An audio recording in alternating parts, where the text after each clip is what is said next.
The Texas sun beat down mercilessly on the cottonwood tree where 18-year-old Rose Carter hung in chains, her stepfather's cruel punishment for asking about her mother's jewelry. When rancher Judd Mackenzie discovered her that scorching afternoon, half dead from thirst and exposure, he faced a choice that would change both their lives forever. The 61-year-old widower had spent a decade nursing his grief in solitude, counting cattle and watching sunsets alone on his sprawling ranch. Rose represented everything he'd lost: youth, hope, a family he'd never been able to build with his late wife Sarah. Yet something in the girl's defiant spirit, even chained and broken, reminded him of his own daughter, who'd never drawn breath. Would a man who'd forgotten how to trust his heart find the courage to open his home to a stranger? Before we jump back in, tell us where you're tuning in from. And if this story touches you, make sure you're subscribed, because tomorrow I've saved something extra special for you. The first thing Judd Mackenzie noticed wasn't the girl's chains, it was her eyes. Even through the haze of heat, exhaustion, and fear, they burned with a fierce determination that reminded him of Sarah in her final days, refusing to let the cancer break her spirit. Those same eyes now watched him warily as he approached the cottonwood tree, his boots crunching on the drought-brittle grass that hadn't seen rain in 3 months. "Easy now," he murmured, the same tone he used with scooped cattle. His weathered hands moved slowly toward the padlock, securing the chains around her wrists. The metal was hot enough to brand flesh, and angry red welts circled her arms where she'd struggled against her bonds. "I'm not going to hurt you." Rose Carter, though he didn't know her name yet, said nothing. Her dress, once blue like summer sky, hung in tatters. Dried blood crusted her split lip, and purple bruises bloomed across her cheekbones like storm clouds. But those eyes never wavered, never begged.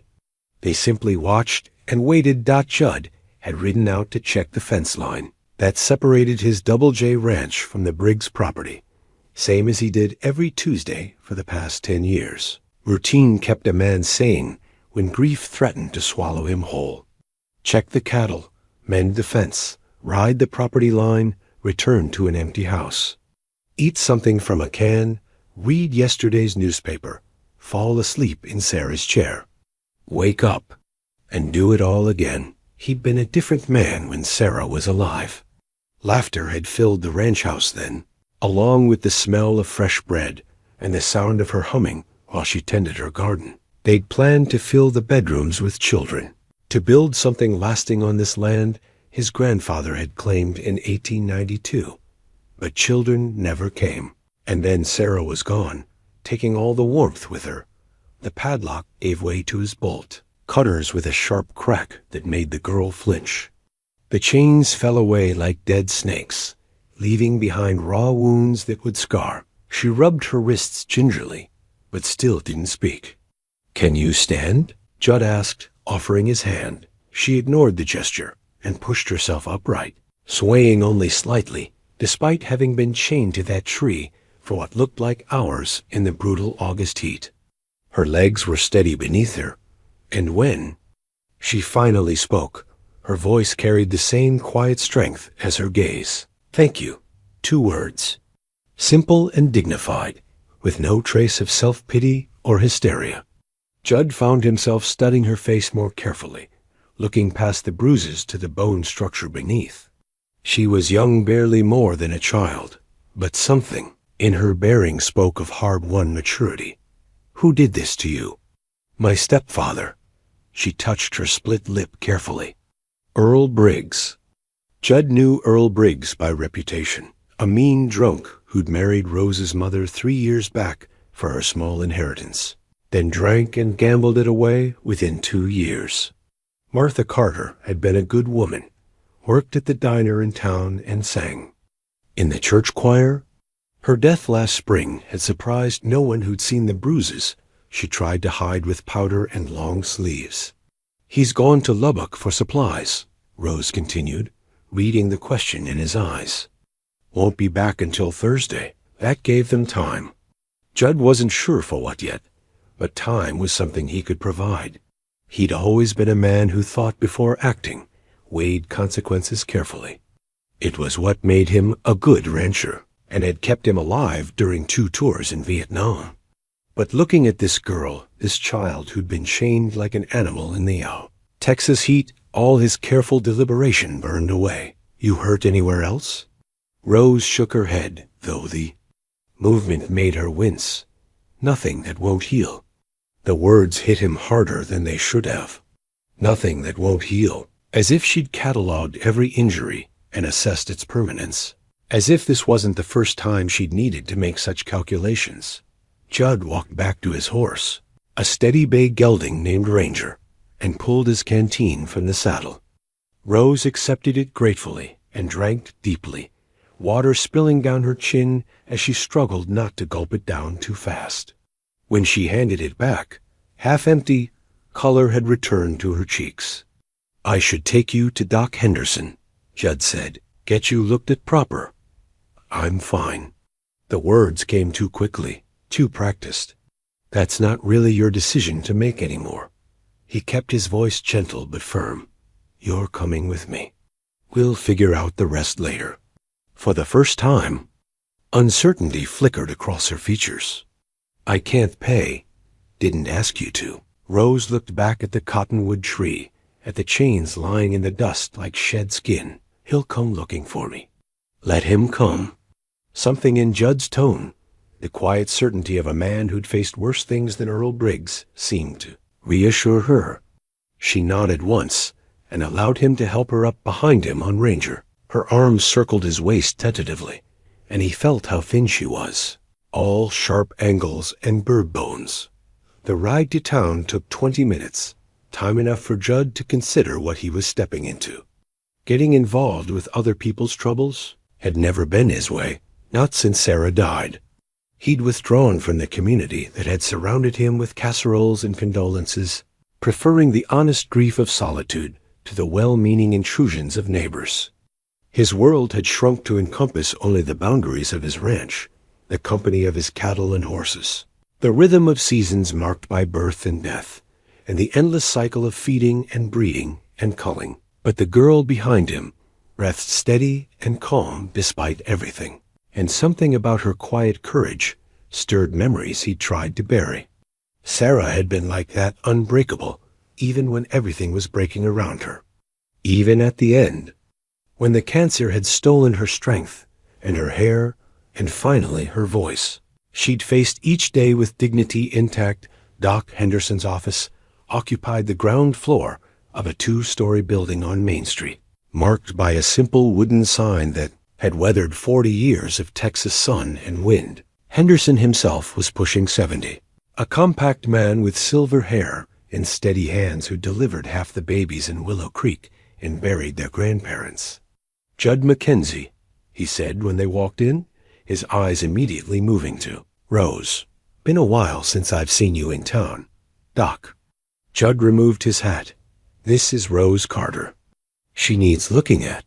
Henderson's expression shifted as he took in Rose's condition, the bruises, the rope burns on her wrists, the careful way she held herself. He'd seen enough battered women over the years to recognize the signs. "Come on back, child."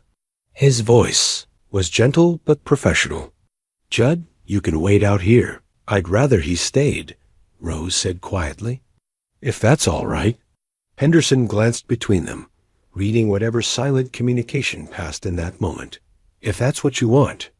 The examination was thorough but respectful. Rose answered Henderson's questions in the same direct manner she'd used with Judd, neither minimizing her injuries nor dramatizing them. 2 cracked ribs, multiple contusions, dehydration, rope burns that would scar. Nothing life-threatening, but enough to paint a clear picture of systematic abuse. "You'll need to report this to Sheriff Martinez," Henderson told Judd while Rose dressed behind a privacy screen. "Already planned to. Earl Briggs has friends in this county. Men who drink with him, owe him money or favors. This won't be simple." Judd thought about that for a moment, turning his hat in his hands. Nothing worthwhile ever is. When Rose emerged, Henderson handed her a small bottle of pills. For the pain. Take one every 6 hours, with food. He paused, studying her face. You got somewhere safe to stay? Before Rose could answer, Judd found himself speaking. She'll stay at my place. I've got a spare room. Both Rose and Henderson looked at him in surprise. Judd was as surprised as anyone. The words had emerged without conscious thought, driven by an instinct he hadn't felt in 10 years. That's very kind, Rose said carefully, but I don't want to impose. You're not imposing. I'm offering. Henderson nodded approval. That's settled then. Rose, I want to see you again in a week. Judd, you know where to find me if anything changes. Outside, the late afternoon sun painted Main Street in shades of gold and amber. Rose walked beside Judd toward the sheriff's office, her spine straight despite her injuries. She'd cleaned up in Henderson's washroom, braided her dark hair back from her face. But nothing could disguise the damage Earl Briggs had done. Sheriff Martinez was a fair man in his 50s, elected 3 times on a platform of steady competence rather than flashy promises. He listened to their story without interruption, making notes in his careful handwriting. When they finished, he set down his pen and leaned back in his chair. This is going to cause problems, he said finally. Earl's got friends who'll claim you're lying, looking for attention, or money, or both. And Judd, he fixed the rancher with a direct stare. You taking her in is going to raise eyebrows. Some folks might see it as improper.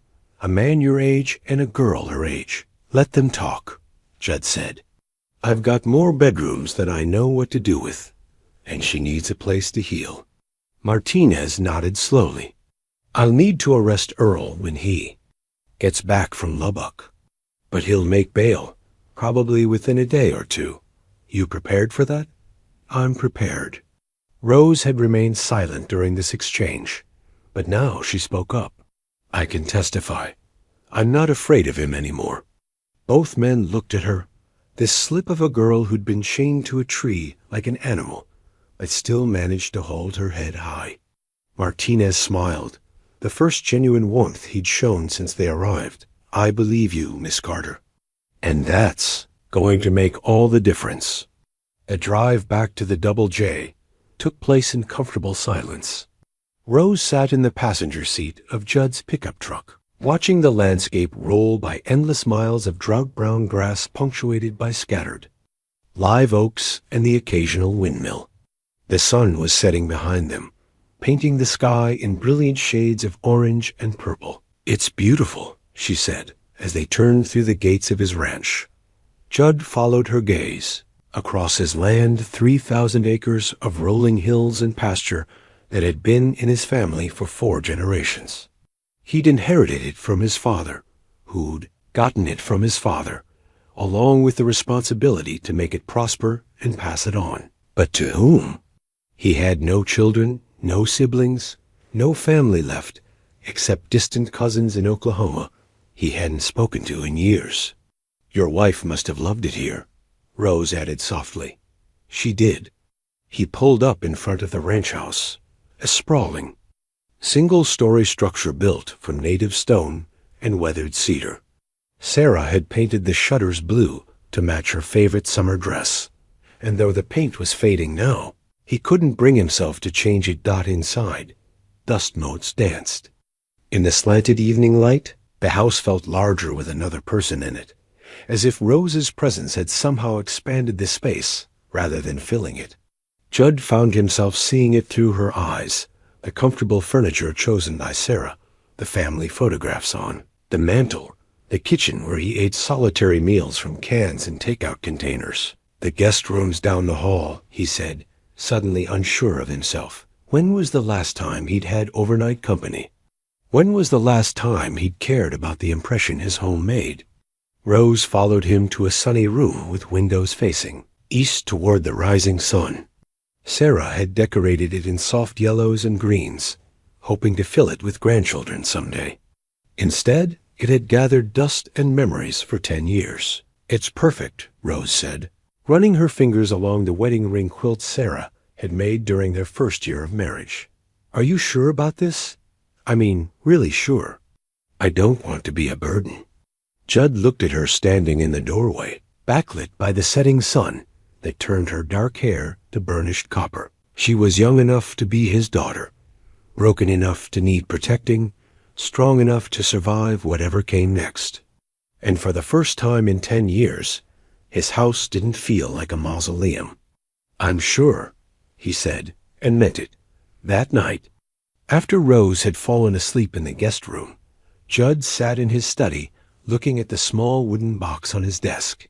Inside, Sarah's wedding ring caught the lamplight, a simple gold band that had circled her finger for 15 years.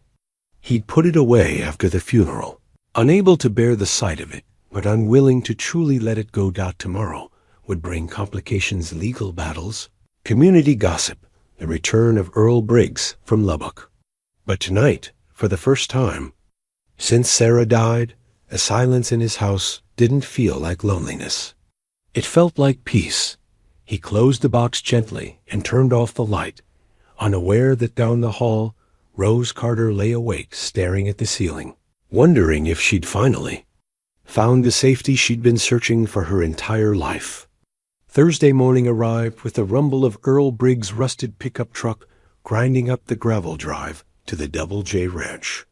Rose heard it first, her body going rigid at the breakfast table where she'd been helping Judd plan the day's work. The coffee cup trembled in her hands as she set it down, and Judd noticed the way her breathing had gone shallow and quick.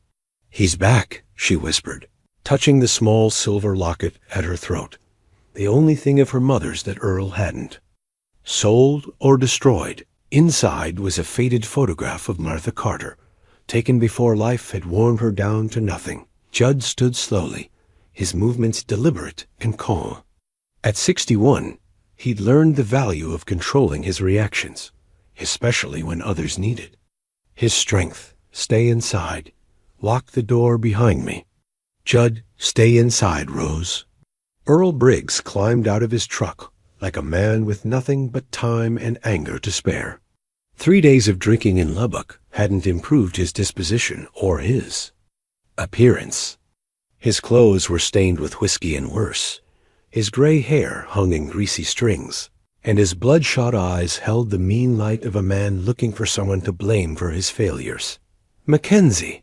Earl's voice carried across the yard, loud enough to spook the horses in the nearby corral. "You got something that belongs to me." Judd stepped off the porch, keeping his hands loose at his sides. He'd faced worse men than Earl Briggs in Vietnam, but he'd been younger then, quicker, more certain of his own invincibility. Still, some things never left a man: the ability to read violence in another's posture, to calculate distance and advantage, to project calm authority when everything inside screamed for action. "Earl," Judd's voice was conversational, almost friendly. "Heard you were in Lubbock. Don't play games with me, old man." "Where's my daughter?" "Rose isn't your daughter. She was your stepdaughter, and she's 18 years old. That makes her a free woman in the eyes of the law." Earl spat in the dust, his face twisting with the self-righteous fury of a man who'd never accepted responsibility for anything in his life. "That girl's been filling your head with lies, hasn't she? Probably told you I beat her, chained her up like some animal.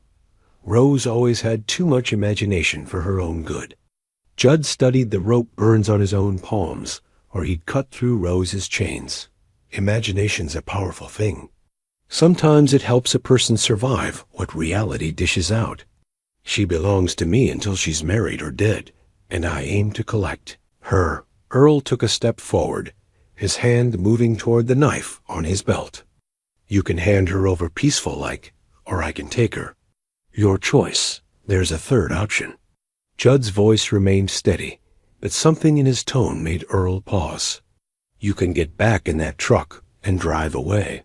Forget you ever had a stepdaughter. Forget this ranch exists. Start over somewhere else." Earl laughed, a harsh sound like gravel in a bucket. "You think I'm scared of you? You're nothing but a washed-up cowboy playing house with a girl young enough to be your granddaughter. Folks in town are already talking about what a respectable widower like Judd Mackenzie might want with damaged goods like Rose Carter. The words hung in the air between them like gun smoke. Judd felt something cold and dangerous unfurl in his chest, a feeling he hadn't experienced since the war. Back then, it had kept him alive through 2 tours of hell. Now it whispered of different possibilities, darker solutions to the problem standing in his yard. What folks say isn't my concern, Judd replied. Rose is under my protection now. That means she stays here as long as she wants to stay here. Protection? Earl's voice rose to a shout. From what? I never laid a hand on that girl that she didn't deserve. Martha spoiled her rotten, filled her head with ideas about college and independence and other nonsense. I was just trying to teach her some discipline, help her understand her place in the world. Her place is wherever she chooses it to be. Her place is doing what she's told by the men who know better. Earl's control finally snapped. You want to play the hero, Mackenzie? Fine. But when I'm done with the lawyers and the county judge, that girl's going to understand what happens to people who don't know their place. And you're going to understand what happens to old fools who stick their noses where they don't belong. The threat was clear enough, backed by the political connections Earl had cultivated through years of buying drinks and doing favors for the right people. But Judd had stopped listening to the words and started watching Earl's hands, noting the way the man's weight shifted to the balls of his feet, the way his fingers flexed near his knife handle. You need to leave now, Judd said quietly. I'm not going anywhere without. Earl's words cut off as the front door opened and Rose stepped onto the porch. She'd ignored Judd's instruction to stay inside, and now she stood in the morning sunlight, like a young warrior facing down a demon from her past. The locket at her throat caught the light as she lifted her chin. Hello, Earl. Her voice was steady, but Judd could see the cost of that steadiness in the white-knuckled grip she maintained on the porch railing. Earl's expression shifted, becoming almost paternal in its concern. Rose, honey, you need to come home now. I know you're confused, probably scared, but running away isn't going to solve anything. We're family, and family sticks together through thick and thin. We were never family. Rose's words were quiet but clear. You married my mother for her. Insurance money and her house. When she died, you kept me around to cook and clean and absorb your anger when the whiskey made you mean. That's not family. That's slavery. I gave you a roof over your head, food on your plate, clothes on your back. You chained me to a tree and left me to die in the sun. The words landed like physical blows. Earl's face went red, then white, cycling through emotions too quickly to track. You ungrateful little... That's enough. Judd's voice cut through Earl's rising fury like a blade. Rose, go back inside? No. She came down the porch steps, moving to stand beside Judd. I'm done hiding from him. I'm done being afraid. Earl looked between them, his calculating mind working behind bloodshot eyes. When he spoke again, his voice carried a different kind of threat, one aimed not at Rose's body, but at the fragile new life she was building. You think this is over? You think you can just steal a man's property and walk away clean? He pulled a folded paper from his shirt pocket, waving it in the air. I got friends in the county courthouse, Rose. Friends who remember when your mama was pregnant with you. Remember the questions folks had about who your real daddy might be. Martha Carter was a loose woman before she found religion, and everyone knows it. Rose went very still beside Judd, and he felt rather than saw the way the words struck her. Earl smiled, sensing weakness. That's right, honey. Your precious mama never told you the whole truth, did she? Never told you about the men who came around before she married your real daddy, or what she did to put food on the table when times got hard. But I know the truth. And if you don't come home where you belong, the whole county's going to know it too. You're lying. But Rose's voice lacked conviction. Am I? Then why won't you ask Mackenzie here to run you over to the county records office? Why won't you look up your birth certificate, see what name's listed as your father? Earl's grin was ugly, triumphant, because you already know what you'll find. Nothing. A blank line where a father's name should be, because your mama didn't know which one of her customers left her with a baby. Judd stepped forward, his patience finally exhausted. Get off my land. Or what? You'll call Sheriff Martinez. Good luck with that. Martinez owes me more favors than he can count, and he's not going to risk his political future for some washed-up soldier and a bastard child with delusions of grandeur. The word hit Rose like a physical blow. She swayed on her feet, one hand going to her locket as if drawing strength from her mother's photograph. Judd reached out to steady her, and Earl's laughter filled the morning air. There it is. The truth always comes out in the end, doesn't it, Rose? You're nothing but a bastard and a whore's daughter, and no amount of playing house with Jed Mackenzie is going to change that fact. What happened next occurred in the space between heartbeats. Rose's head came up, her spine straightened, and when she looked at Earl Briggs, her eyes held not shame but a fierce burning pride. Maybe I am a bastard, she said quietly. Maybe. My mother did what she had to do to survive in a world that gave women precious few choices. But you know what that makes me, Earl? It makes me stronger than you, because I survived you. I survived your fists and your chains and your poison. And I'm still standing here, still breathing, still hoping for something better. She took a step toward him, and Earl actually backed up, unsettled by the transformation in her bearing. You want to drag my mother's name through the mud? Go ahead. Everyone who knew Martha Carter knows what kind of woman she really was. Kind. Generous, brave enough to leave an abusive husband and start over with nothing but hope and determination. If that's the legacy I inherit, I'll wear it with pride. Earl's face contorted with rage. You think you're better than me? You think I know I'm better than you. Rose's voice never rose above conversational level, but it carried the weight of absolute certainty. And someday, when you're lying drunk in some ditch, you'll know it too. For a moment, the three of them stood frozen in a tableau of past and present, of damage done and healing begun. Then Earl Briggs reached for his knife, and the morning exploded into motion. Judd moved with the reflexes of a much younger man, stepping between Rose and Earl, his hand closing around Earl's wrist before the blade could clear its sheath. For 30 seconds, they struggled in silence. Earl's whiskey-weakened strength, no match for Judd's disciplined fury. When it was over, Earl lay in the dust beside his truck, his knife 10 feet away and his nose streaming blood. Judd stood over him, breathing hard but uninjured, while Rose watched from the porch steps with wide eyes. You're trespassing, Judd said quietly. Next time I see you on my land, I won't be so gentle about removing you. Earl struggled to his feet, wiping blood from his face with the back of his hand. This isn't over, Mackenzie. Not by a long shot. You've got no idea what you've stepped into, what kind of enemies you've made. But you'll learn. You'll both learn.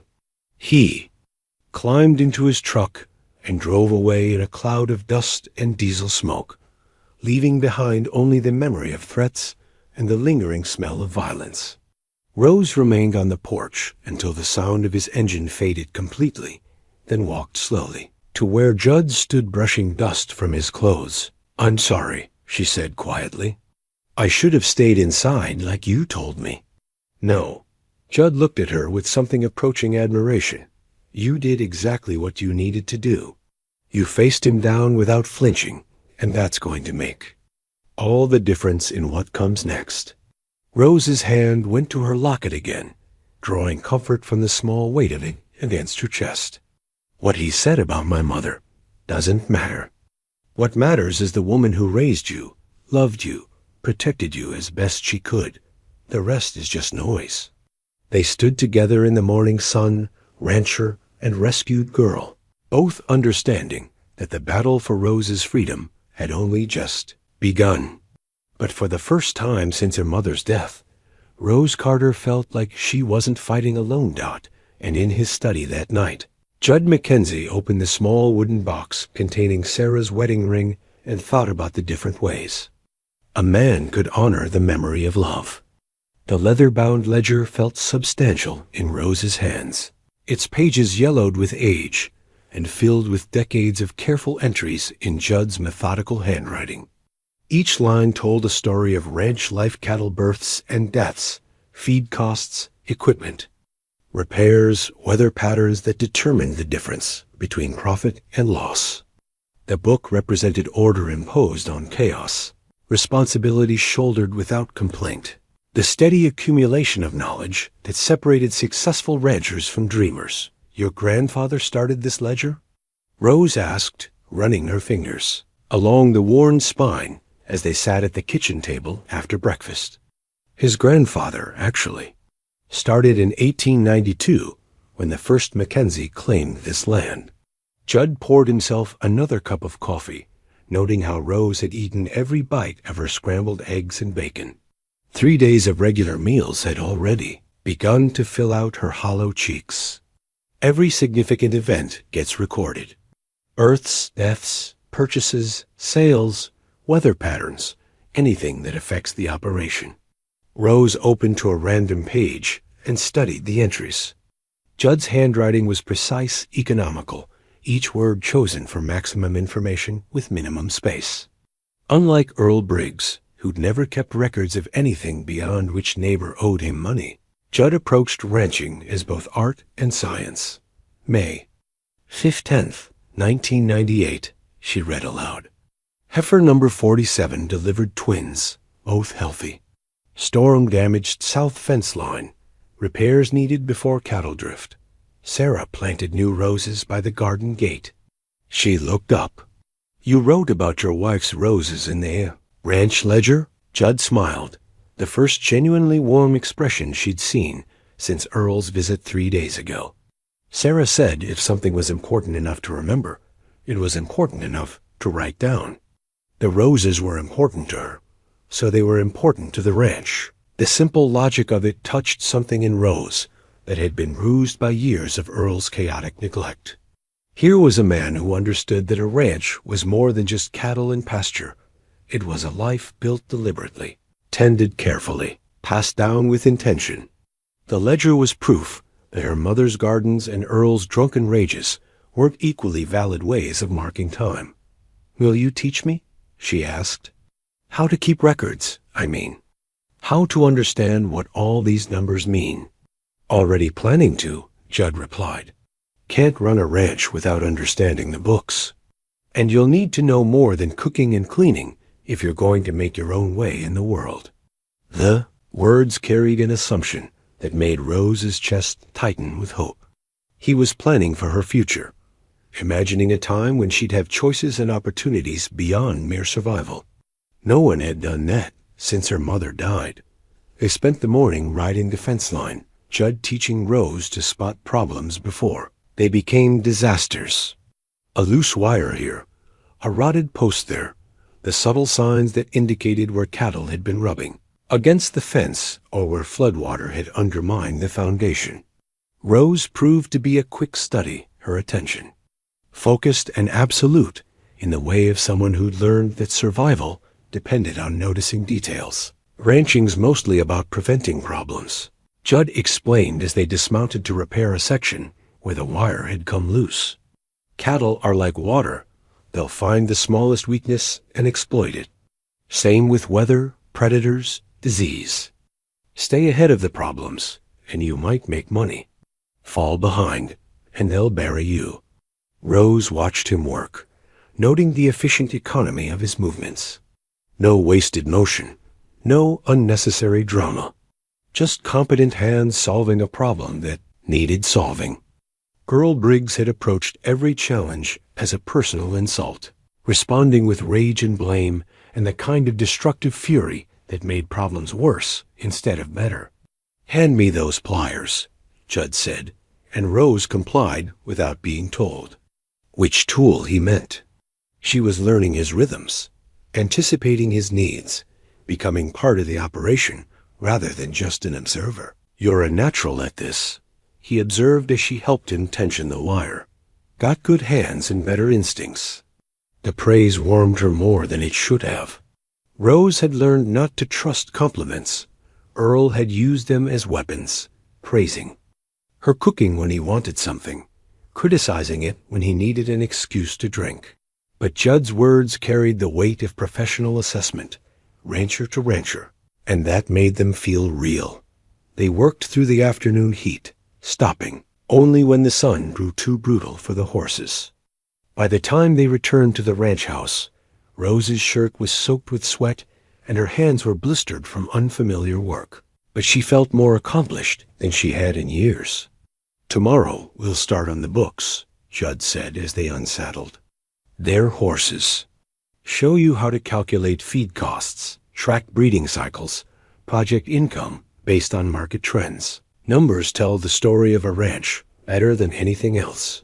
Rose nodded, already eager for the next lesson. Learning had always been her escape from Earl's rages, from the poverty that ground down everything it touched, from the suffocating smallness of a life without choices.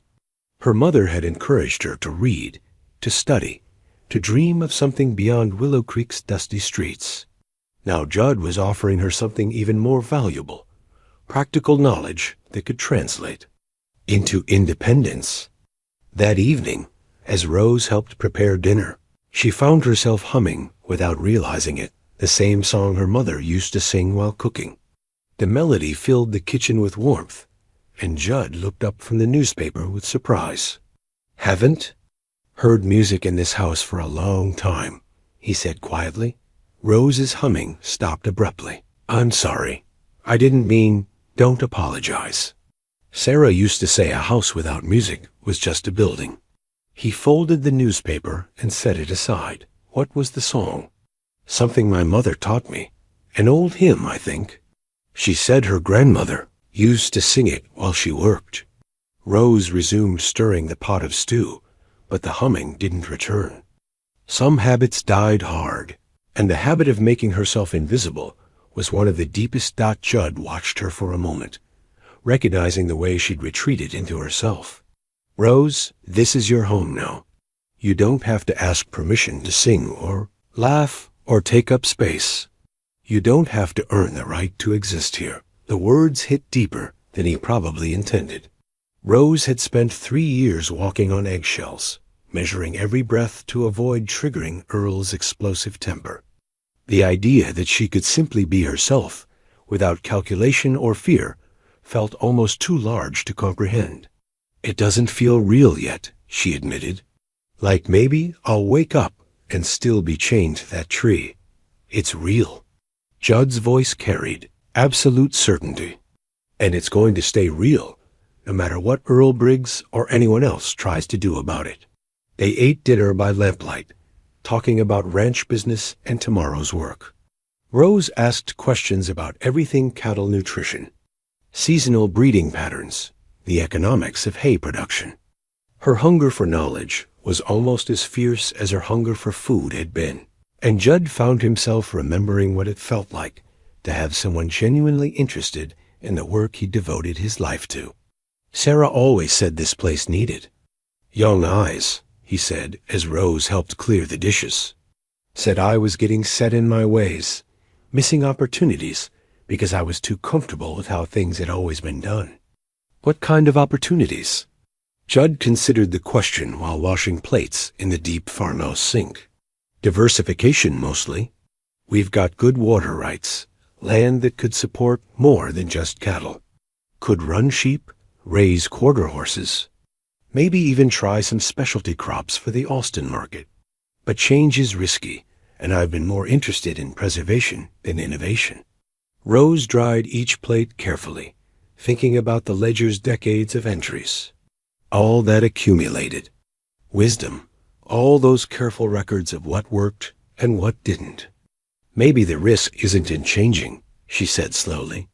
Maybe the risk is in not changing when the world changes around you. The observation was astute enough to make Judd pause in his dishwashing. This girl who'd been chained to a tree a week. Ugo was thinking like a businesswoman, considering long-term strategy instead of just survival. Martha Carter had raised a daughter worthy of pride.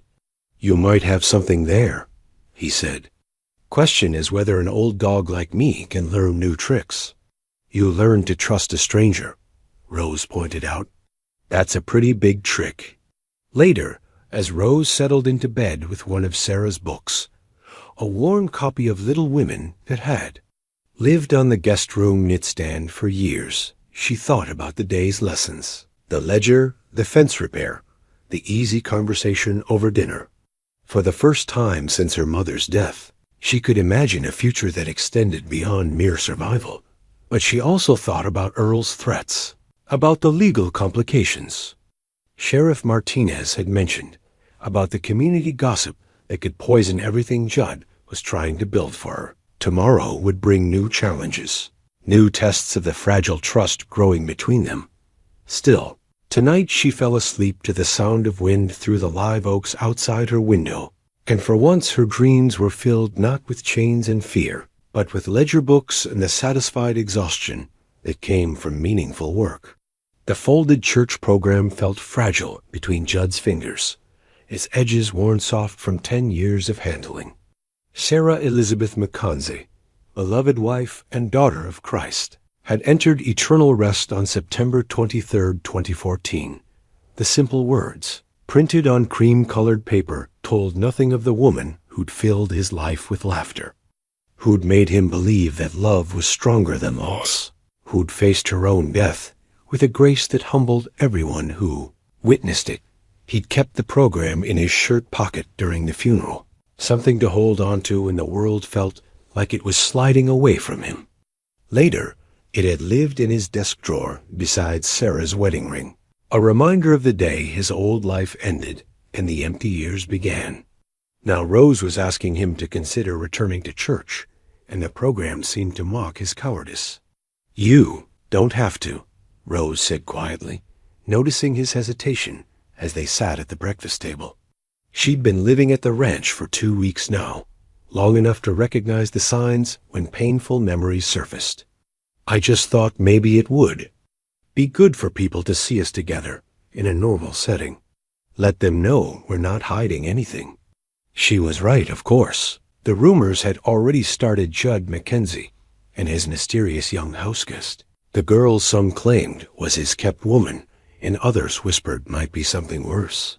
Sheriff Martinez had warned them that Earl Briggs was spreading poison throughout the county, painting their arrangement as everything from scandalous to criminal. It's not about what people think, Judd said, though they both knew it was, at least partially. It's about walking into that building and sitting in the pew where Sarah and I used to sit, listening to hymns we sang together for 15 years. Rose's hand went unconsciously to the locket at her throat. My mother always said church wasn't about the building or the pew or even the memories. It was about community, about not facing life's troubles alone. She paused, studying his face. But I understand if it's too hard. The girl had a way of offering him grace while gently challenging his fears. 2 weeks of living together had established rhythms of consideration and respect that felt surprisingly natural. Rose cooked breakfast while Judd checked the livestock. He taught her ranch management while she helped him remember how to laugh. They shared dinner and conversation, books and comfortable silences. It was nothing like the marriage he'd had with Sarah, but it was something good, something worth protecting. The autumn social is this Sunday, he said finally. Supposed to be a celebration of the harvest, what little there is after this drought. Might be easier than a regular service, more informal, less ... focused. Rose's smile was worth the risk of painful memories. I'd like that very much. Sunday morning found them driving toward town in Judd's pickup truck, both dressed in their best clothes. Rose wore a simple blue dress that had belonged to Sarah, altered to fit her smaller frame. Judd had put on his good boots and the white shirt he saved for weddings and funerals, though neither felt entirely appropriate for this occasion. The Willow Creek Community Church occupied a prominent corner on Main Street, its white steeple visible from miles away across the prairie. Cars and trucks filled the parking lot, families gathering on the front steps in clusters of conversation. Judd parked at the far edge of the lot, partly from habit, and partly to give them both an easy escape route if needed. "Ready?" he asked, though the question was more for himself than for Rose. She nodded, smoothing her skirt and checking her hair in the side mirror. "Remember, we're not doing anything wrong. You gave a homeless girl a place to stay. That's called Christian charity, not scandal." The first person they encountered was Dorothy Fleming, the church secretary who'd appointed herself guardian of community morals. Her smile was bright and sharp as a blade as she approached them on the front steps. "Judd Mackenzie, what a wonderful surprise to see you here. And this must be your young friend we've all heard so much about." The words dripped with false warmth and barely concealed curiosity. Rose extended her hand with perfect composure. "Rose Carter, thank you for welcoming me to your church." "Oh, we welcome everyone, dear. Everyone." Dorothy's emphasis suggested that some people required more welcoming than others. "I don't suppose you've found a more permanent living situation yet?" "Rose is staying at the ranch as long as she wants to," Judd said calmly. "We're family now, in all the ways that matter." The word family caused a visible ripple through the nearby conversations. Judd had chosen it deliberately, knowing it would either shut down speculation or inflame it beyond recovery. Either way, it established his position clearly. Inside the sanctuary, autumn decorations filled the space with warm colors, pumpkins and corn stalks, arrangements of late-blooming wildflowers, reminders of God's provision, even in a difficult year. Rose gazed around with genuine appreciation, taking in the stained glass windows and hand-carved pews that spoke of generations of faith and community investment. They found seats toward the back, close enough to participate, but far enough to avoid becoming the center of attention. Pastor Williams, a kind man in his 60s who'd officiated at Sarah's funeral, nodded to them from the pulpit with warm recognition. The service began with familiar hymns that transported Judd back through decades of Sunday mornings. Amazing Grace had been Sarah's favorite, the song they'd chosen for their wedding and later for her funeral. He'd avoided hearing it for 10 years, but now Rose's clear soprano voice beside him transformed it from an instrument of grief into something approaching comfort. Pastor Williams' sermon focused on the theme of unexpected blessings, the way God often worked through circumstances that seemed like disasters. He spoke of Ruth following Naomi into a foreign land, of strangers becoming family through choice rather than blood, of redemption found in the most unlikely places. Sometimes, the pastor said, his eyes finding Judd and Rose in their pew, we receive exactly what we need in forms we never expected. Sometimes God uses our broken places to create something beautiful. During the fellowship time that followed, the congregation's response divided along predictable lines. The older members, those who'd known Judd and Sarah as a couple, offered warm welcomes and gentle questions about Rose's background.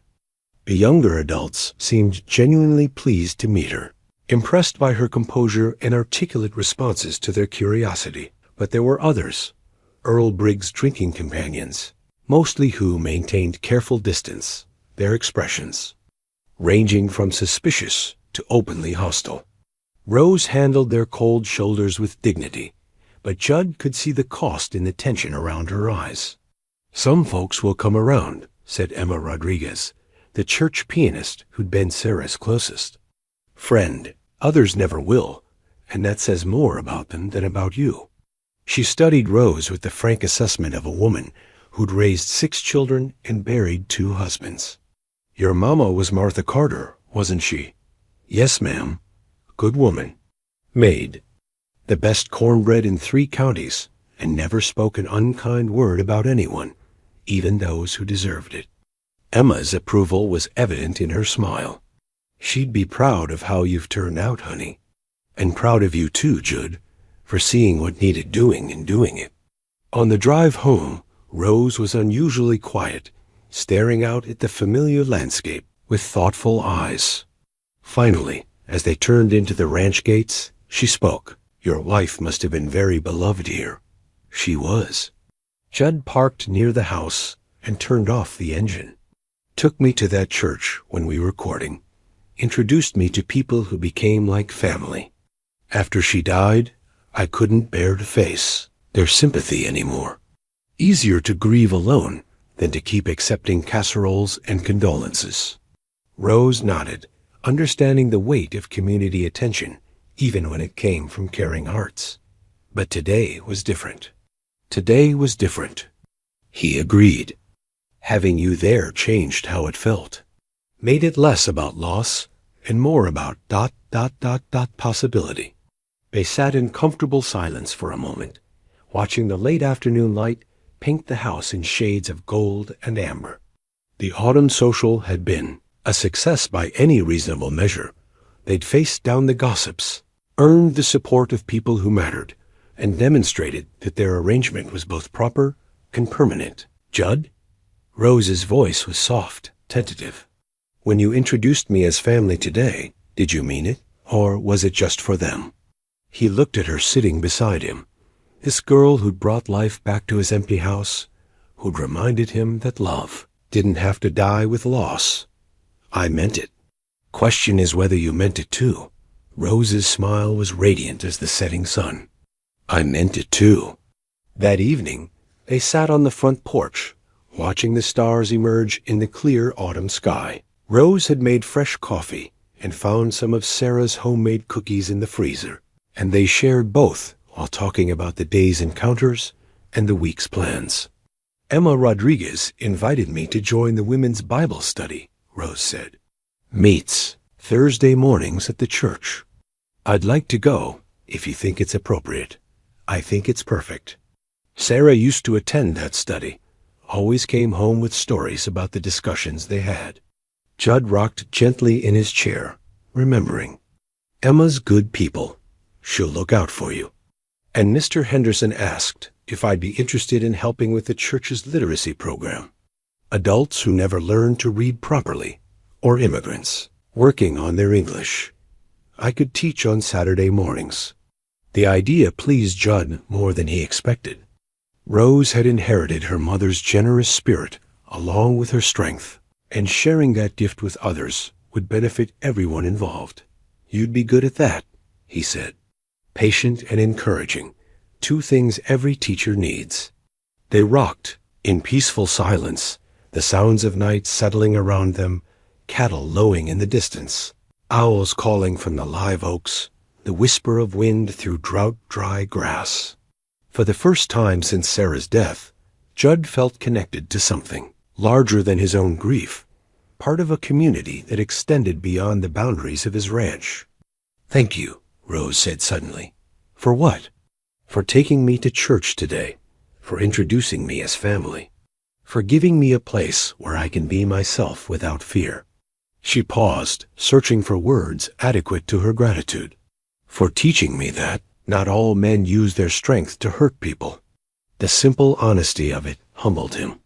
Thank you for reminding me that there are still things worth protecting, still reasons to hope for tomorrow. Later, alone in his study, Judd opened the small wooden box containing Sarah's wedding ring and the church program from her funeral.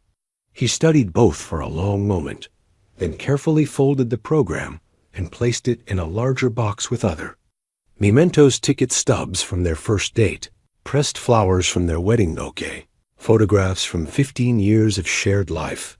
The program belonged with the other memories now, part of a completed chapter rather than an ongoing source. Of pain, Sarah was gone, but the love they'd shared had taught him how to love again, differently but genuinely. Tomorrow would bring new challenges, new tests of the life he and Rose were building together. But tonight, He felt ready to face whatever came next. The handwritten recipe card trembled slightly in Rose's fingers as she studied. Her mother's careful script. Martha's Sunday biscuits. 2 cups flour. 1 TSP salt. 1 TBSP baking powder. 1/3 cup shortening. 3/4 cup milk. Mix gentle, don't overwork. Love makes them rise. The last line was pure Martha Carter practical instruction, followed by the kind of wisdom that couldn't be measured in teaspoons. Rose had found the card tucked inside her mother's Bible, a treasure Earl had somehow overlooked in his systematic destruction of everything that connected her to her past. Now, 3 weeks into her new life at the Double J Ranch, she was finally ready to attempt recreating the biscuits that had been the centerpiece of every Sunday dinner of her childhood. Need any help? Judd asked from the kitchen doorway, drawn by the smell of bacon and the unfamiliar sound of humming that had become Rose's signature when she cooked. Just moral support, Rose replied, carefully measuring flour into Sarah's old mixing bowl. Mama always said biscuit making was like prayer. It required faith more than technique. Judd settled at the kitchen table with his morning coffee, content to watch her work. In the months since he'd found her chained to that cottonwood tree, Rose had transformed from a frightened girl into something approaching a young woman. Good food and regular sleep had filled out her hollow cheeks, but it was more than physical healing. She moved through his house now with confidence, claiming space that had been empty for too long. Tell me about your mother, he said as Rose cut shortening into the flour with practiced motions.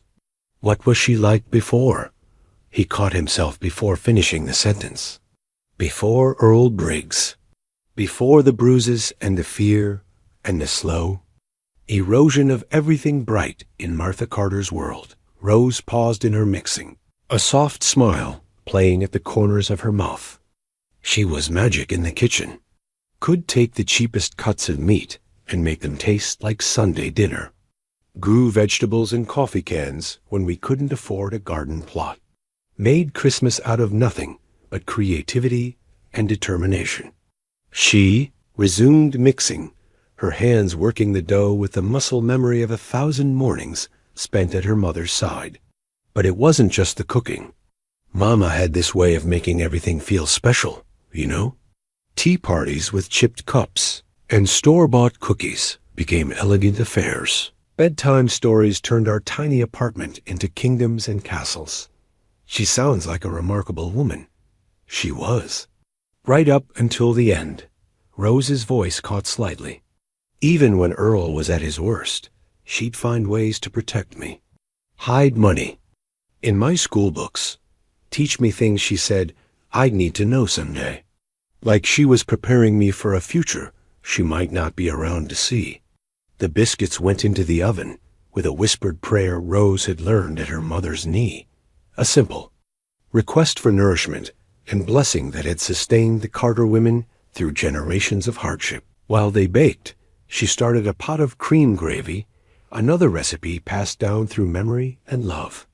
These were her Sunday biscuits, Rose explained as she stirred the gravy with slow, careful strokes. Reserved for special occasions and family dinners. I haven't made them since she died. Couldn't bear the thought of getting them wrong. What changed? Judd asked. Rose considered the question while testing the gravy's consistency. I think maybe I'm ready to honor her memory instead of just mourning her loss. Does that make sense? It made perfect sense to a man who'd spent 10 years locked in grief, afraid that moving forward meant forgetting what came before. More sense than you know. When the biscuits emerged from the oven, golden and perfect, they filled the kitchen with the smell of Sunday mornings and family traditions. Rose split one open, watching steam rise from the flaky interior, then spread it with butter and honey before offering it to Judd. Well, she asked anxiously, how does it compare to Sarah's biscuits? Judd took a careful bite, chewing thoughtfully. The biscuit was everything Rose had promised, light, buttery, touched with the indefinable quality that came from being made with love rather than mere technique. But what struck him most was the courage it represented. This girl had lost everything, survived abuse that would have broken stronger people, and still found the strength to resurrect joy from ashes. Different from Sarah's, he said finally, but every bit as good. Your mother would be proud. They ate breakfast in comfortable silence, sharing biscuits and gravy while morning sunlight streamed through the kitchen windows. Outside, autumn was settling over the ranch with its promise of cooler days and longer nights. The drought that had plagued them all summer was finally breaking, bringing blessed relief to pastures and livestock alike. The women's Bible study meets this Thursday, Rose said as she cleared their plates. Emma Rodriguez asked if I'd be willing to share my testimony. About what happened with Earl, how I ended up here? Judd looked up sharply. You don't have to do that. What happened to you is private business, not entertainment for church ladies. It's not entertainment. Rose's voice was gentle but firm. It's witness. Emma says there are other women in similar situations who might benefit from hearing. How I got free might help them find their own courage. The idea of Rose exposing her pain for the benefit of strangers made something protective flare in Judd's chest. She'd suffered enough without becoming a cautionary tale or an inspiration for people who'd never walked in her shoes. What if Earl hears about it? What if it gives him ammunition for whatever legal challenge he's planning? Rose finished washing the dishes before answering, her movements steady despite the gravity of the subject. Earl's going to do whatever Earl's going to do, regardless of what I say or don't say. But if my story helps even one woman understand that she doesn't have to accept abuse as normal, then it's worth the risk. Her mother's influence was evident in the quiet determination with which she approached difficult decisions. Martha Carter had raised a daughter who understood that courage wasn't the absence of fear. It was the willingness to act despite it. All right, Judd said finally, but I'm driving you to that meeting and picking you up afterward. And if anyone gives you trouble, they won't. Rose's smile was radiant with confidence. Emma wouldn't let them. She's got the heart of a grandmother and the spine of a drill sergeant.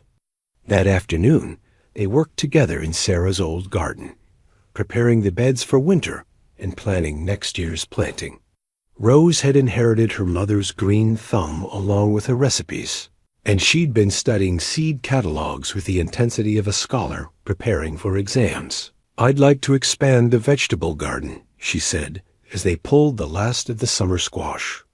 Maybe add some herbs, try growing things we could sell at the farmer's market in Austin. Diversify the ranch income like you and Sarah talked about. Judd straightened from his weeding, studying her animated face. That's ambitious. Market gardening's a lot of work for uncertain profit. Everything worthwhile is a lot of work. Rose gestured toward the kitchen garden that had fed Sarah's family for decades.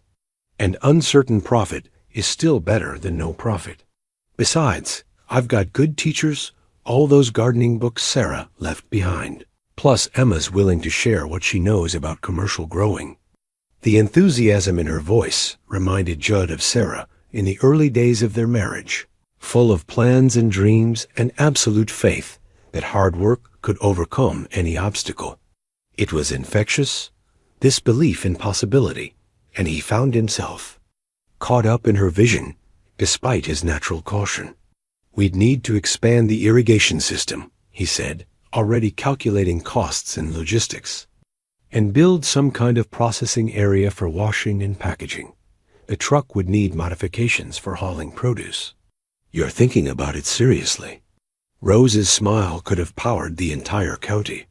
I was afraid you'd think it was too risky. Sarah always said the biggest risk was standing still while the world changed around you. Judd looked across the garden to the house where his wife had dreamed similar dreams. Maybe it's time to find out if she was right. They spent the rest of the afternoon planning and dreaming, sketching garden layouts in the dirt and debating the merits of different crops. It felt like the beginning of something larger than either of them could accomplish alone. A true partnership built on complementary strengths and shared vision. That evening, Rose prepared dinner with the same care she'd brought to the mornings. Biscuits, pot roast with vegetables from the garden, cornbread made from her mother's recipe, apple pie crafted from fruit Emma Rodriguez had brought from her own orchard. The kitchen filled with warmth and rich aromas that transformed the house into something more than shelter. "I never thanked you properly," Rose said as they shared dessert at the kitchen table. "For what?" "For seeing me as more than just a victim to be rescued. For treating me like family instead of charity. For believing I had something valuable to contribute." She paused, searching for words adequate to her gratitude. "For giving me a chance to become who I was meant to be." Judd set down his fork, moved by the simple honesty of her words. "You don't owe me thanks for recognizing what was already there. You've got your mother's heart and your own special courage. All I did was provide a safe place for those qualities to flourish. You did more than that." Rose's hand went unconsciously to the locket at her throat. "You gave me hope when I thought it was all used up. You showed me that some men protect instead of destroy, that some homes are built on love instead of fear." They finished dinner in contemplative silence, both understanding that they'd reached some kind of milestone in their relationship. What had begun as rescue and charity had evolved into something deeper: mutual respect, shared purpose, the foundation of genuine family bonds. Later, as Rose cleaned the kitchen and Judd completed his evening check of the livestock, both carried the satisfaction that came from meaningful work shared with someone who understood its value. Tomorrow would bring new challenges, new opportunities to prove themselves worthy of the trust they'd placed in each other. But tonight, the house smelled like home-cooked meals and fresh possibilities. And that was enough. The bronze star medal lay heavy in Judd's palm, its weight seemingly disproportionate to its size. He'd kept it hidden in his desk drawer for 40 years, along with the citation that spoke of extraordinary heroism in ground combat against a hostile force, and conspicuous gallantry and intrepidity in action. The words felt like they belonged to someone else, a younger man who'd done what needed doing without counting the cost. Rose had been living at the ranch for a month now, and Earl Briggs had been making good on his threats. Anonymous phone calls to Sheriff Martinez questioning Judd's motives. Complaints to the county about improper cohabitation and corruption of a minor, despite Rose's legal adult status. Most recently, a group of Earl's drinking companions had taken to driving slowly past the ranch gates, their presence meant to intimidate rather than threaten directly. "You don't have to tell me," Rose said gently, noticing how his hands trembled slightly as he held the medal. They were sitting in his study after dinner, and she'd asked about the military commendations she'd glimpsed while helping him organize his files. Some memories are too heavy to share. But looking at her face, earnest, patient, free of the judgment he feared, Judd found himself wanting to explain. Not the whole story, perhaps, but enough to help her understand why he'd been so quick to stand between her and Earl Briggs, why the sight of someone chaining a defenseless person to a tree had triggered responses he'd thought buried decades ago. "Vietnam," he said simply. "2 tours, 1966 to 1969. I was 22 when I enlisted. Thought I was invincible." He set the medal on the desk between them, its bronze surface catching the lamplight. "This is from a firefight near the Cambodian border. My squad got pinned, down by enemy fire, 3 men wounded. No way to reach them without crossing a killing field." Rose waited in respectful silence, understanding that some stories needed time to emerge. "I made it across," Judd continued. "Pulled out my wounded squadmates one at a time. Got them to safety while drawing fire away from the evacuation helicopter." He paused, remembering the weight of injured men on his shoulders, the way bullets had kicked up dirt around his boots, the helicopter's rotors beating overhead like mechanical thunder. Lost 2 good friends that day, but saved 3 others. You were a hero. Judd shook his head firmly. I was a soldier doing my job. The heroes were the men who didn't make it home. He picked up the medal again, studying its familiar weight. But the experience taught me something about standing up to bullies. Sometimes the only way to stop them is to make it clear you're willing to pay whatever price is necessary. The conversation was interrupted by the sound of vehicles in the yard, multiple engines, doors slamming, voices raised in drunken bravado. Rose moved to the window and peered through the curtains, her face going pale. "It's Earl," she whispered, "and he's not alone." Judd was already moving, placing the medal back in its drawer and reaching for the rifle he kept locked in his gun cabinet. Outside, truck doors slammed and men's voices grew louder, emboldened by whiskey and mob psychology. "Rose, I want you to go to your room and lock the door," Judd said calmly, checking the rifle's magazine. "If anything happens to me, there's a phone in the bedroom. Call Sheriff Martinez first, then Emma Rodriguez. I'm not hiding while you face them alone." "Yes, you are." His voice carried the authority of a man accustomed to being obeyed in dangerous situations. "This isn't about courage. It's about tactics. I need to know you're safe, so I can focus on handling them without worrying about collateral damage."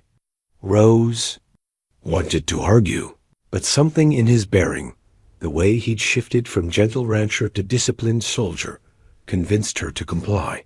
She disappeared down the hallway, and Judd heard her bedroom door close and lock.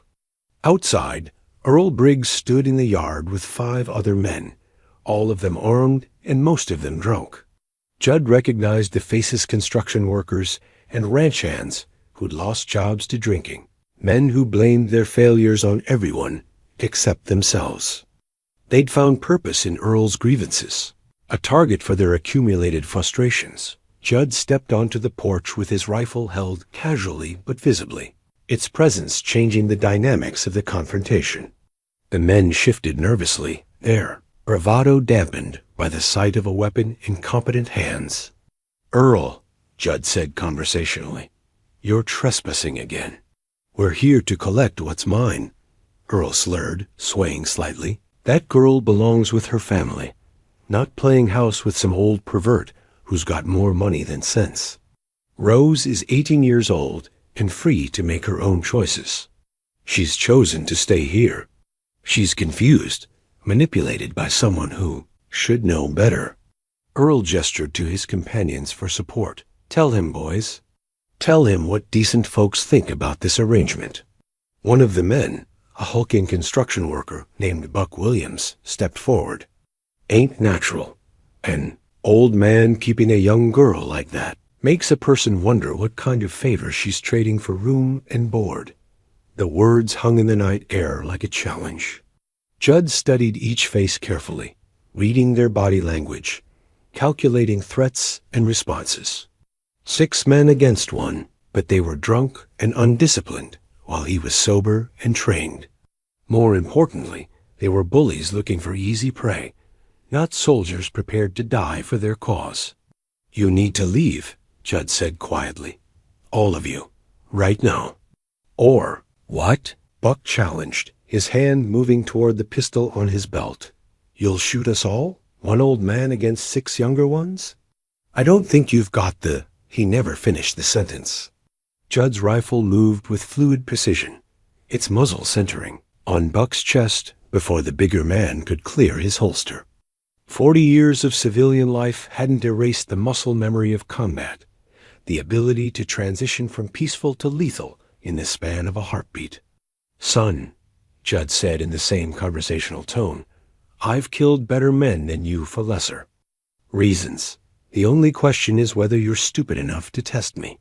Buck froze with his gun half drawn, suddenly understanding that he'd miscalculated badly. The other men shifted nervously, their earlier confidence evaporating in the face of professional competence. "This is our county," Earl said, but his voice lacked conviction. "Our people. You can't just—" "This is my land," Judd interrupted, "and you're trespassing on it with weapons and threats." In Texas, that gives me the legal right to defend my property with whatever force I deem necessary. For 30 seconds, the standoff continued. 6 men with guns facing 1 man with superior. Position and training, all of them calculating odds and consequences. Finally, Earl gestured to his companions. This isn't over, Mackenzie. Not by a long shot. Yes, it is. Judd's rifle never wavered. Because if you come here again, if you threaten Rose or me or anyone else on this property, I'm going to stop treating you like misguided neighbors and start treating you like enemy combatants. And trust me, you don't want to find out what that means. The men retreated to their vehicles with whatever dignity they could salvage, engines starting and tires spinning on gravel as they fled into the night. Judd remained on the porch until their taillights disappeared, then lowered his rifle and took a deep breath. Judd? Rose's voice came from behind him. She'd ignored his instructions to stay in her room, watching the confrontation through a crack in the door. It's over, he said, suddenly feeling every one of his 61 years. They're gone. Rose approached cautiously, seeing something in his posture that spoke of battles fought long ago and recently remembered. Are you all right? I'm fine. But his hands were shaking slightly as he set the rifle aside. Just haven't had to be that person in a very long time. They went inside together, Rose making coffee while Judd checked the locks on doors and windows. The house felt different now, no longer the safe haven it had been an hour earlier. Both of them understood that the confrontation had escalated their situation to a new level of danger. They'll be back, Rose said as they sat at the kitchen table. Earl won't let this go, especially not after being humiliated in front of his friends. Maybe, but now they know what they're dealing with. Judd sipped his coffee, tasting ash and old memories. Sometimes showing strength is enough to prevent having to use it. Is that what you learned in Vietnam?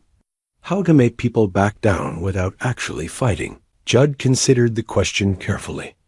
I learned that violence is sometimes necessary, but it should never be the first option. I also learned that bullies usually fold when faced with someone who's genuinely prepared to defend what matters to them.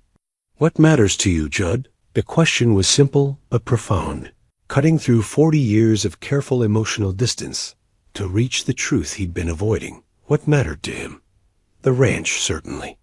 Sarah's memory. His own stubborn independence, Dot, and Rose. This girl, who'd become the daughter he'd never had, the family he'd thought lost forever.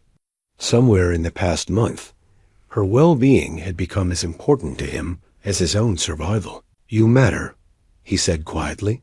This life we're building together matters, and I'm not going to let Earl Briggs or anyone else destroy it. Rose reached across the table and squeezed his hand, her touch warm and reassuring. Then we'll face whatever comes next together, like family should.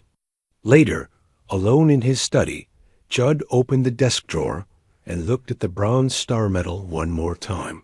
For 40 years, he'd kept it hidden, ashamed of the violence it represented, afraid of what it revealed about his capacity for destruction. But tonight, for the first time since Vietnam, he was grateful for the skills that medal represented, because some things were worth fighting for, and some people were worth protecting, regardless of the cost. The legal document Earl Briggs slammed onto Sheriff Martinez's desk looked official enough to fool anyone who didn't examine it closely. Embossed letterhead, notarized signatures, even a raised seal that caught the fluorescent light of the sheriff's office. But the paper was too white, the typing too perfect, and the dates didn't quite align with Rose's known history. That's a forgery, Rose said immediately, though her voice shook with the implications of what Earl was claiming. My father died when I was 3 years old. Earl married my mother when I was 15. He's never been anything but my stepfather. Says here different, Earl replied with satisfaction, pointing to the fabricated birth certificate. Says here, I'm your biological father, which means you're my responsibility until you're 21 or married. And since you ain't married, That makes what Mackenzie's doing kidnapping and interference with parental rights.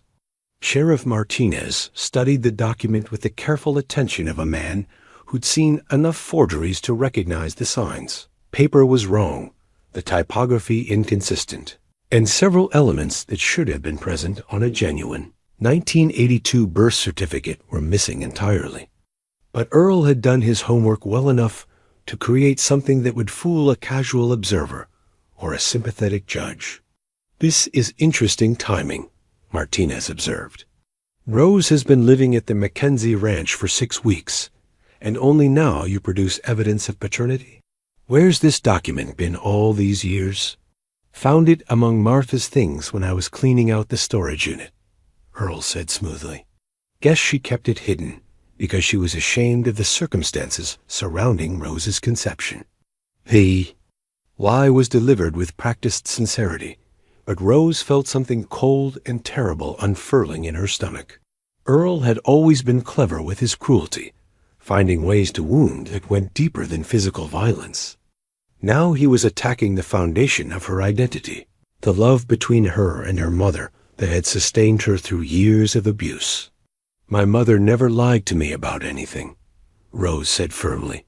"She told me my father was James Carter, that he died in a construction accident when I was 3. She showed me pictures, told me stories about how they met, how happy they were before he died.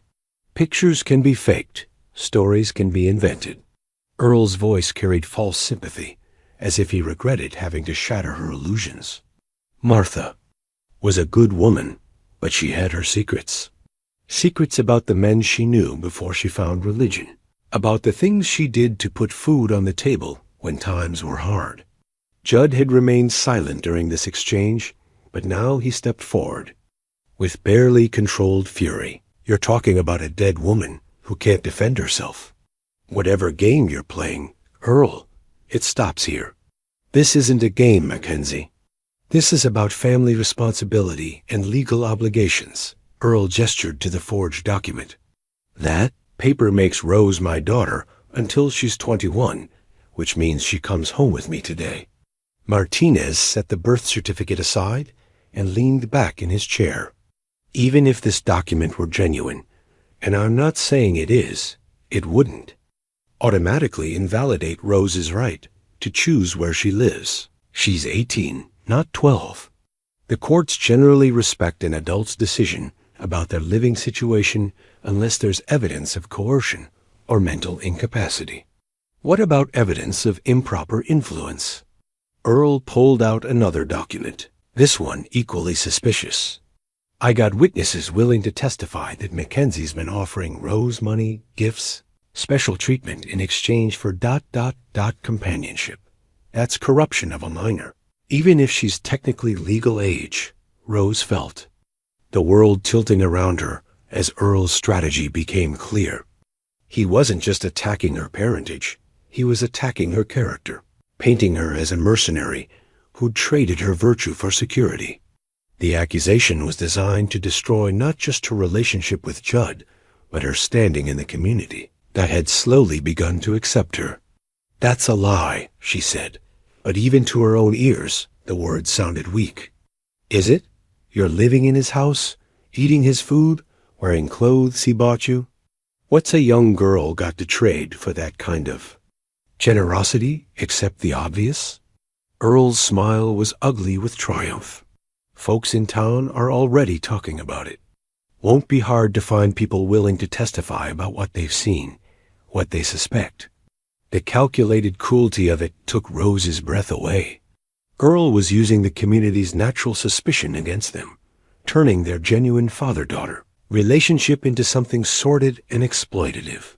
Even if they proved his documents were forged, the damage to their reputations would be permanent.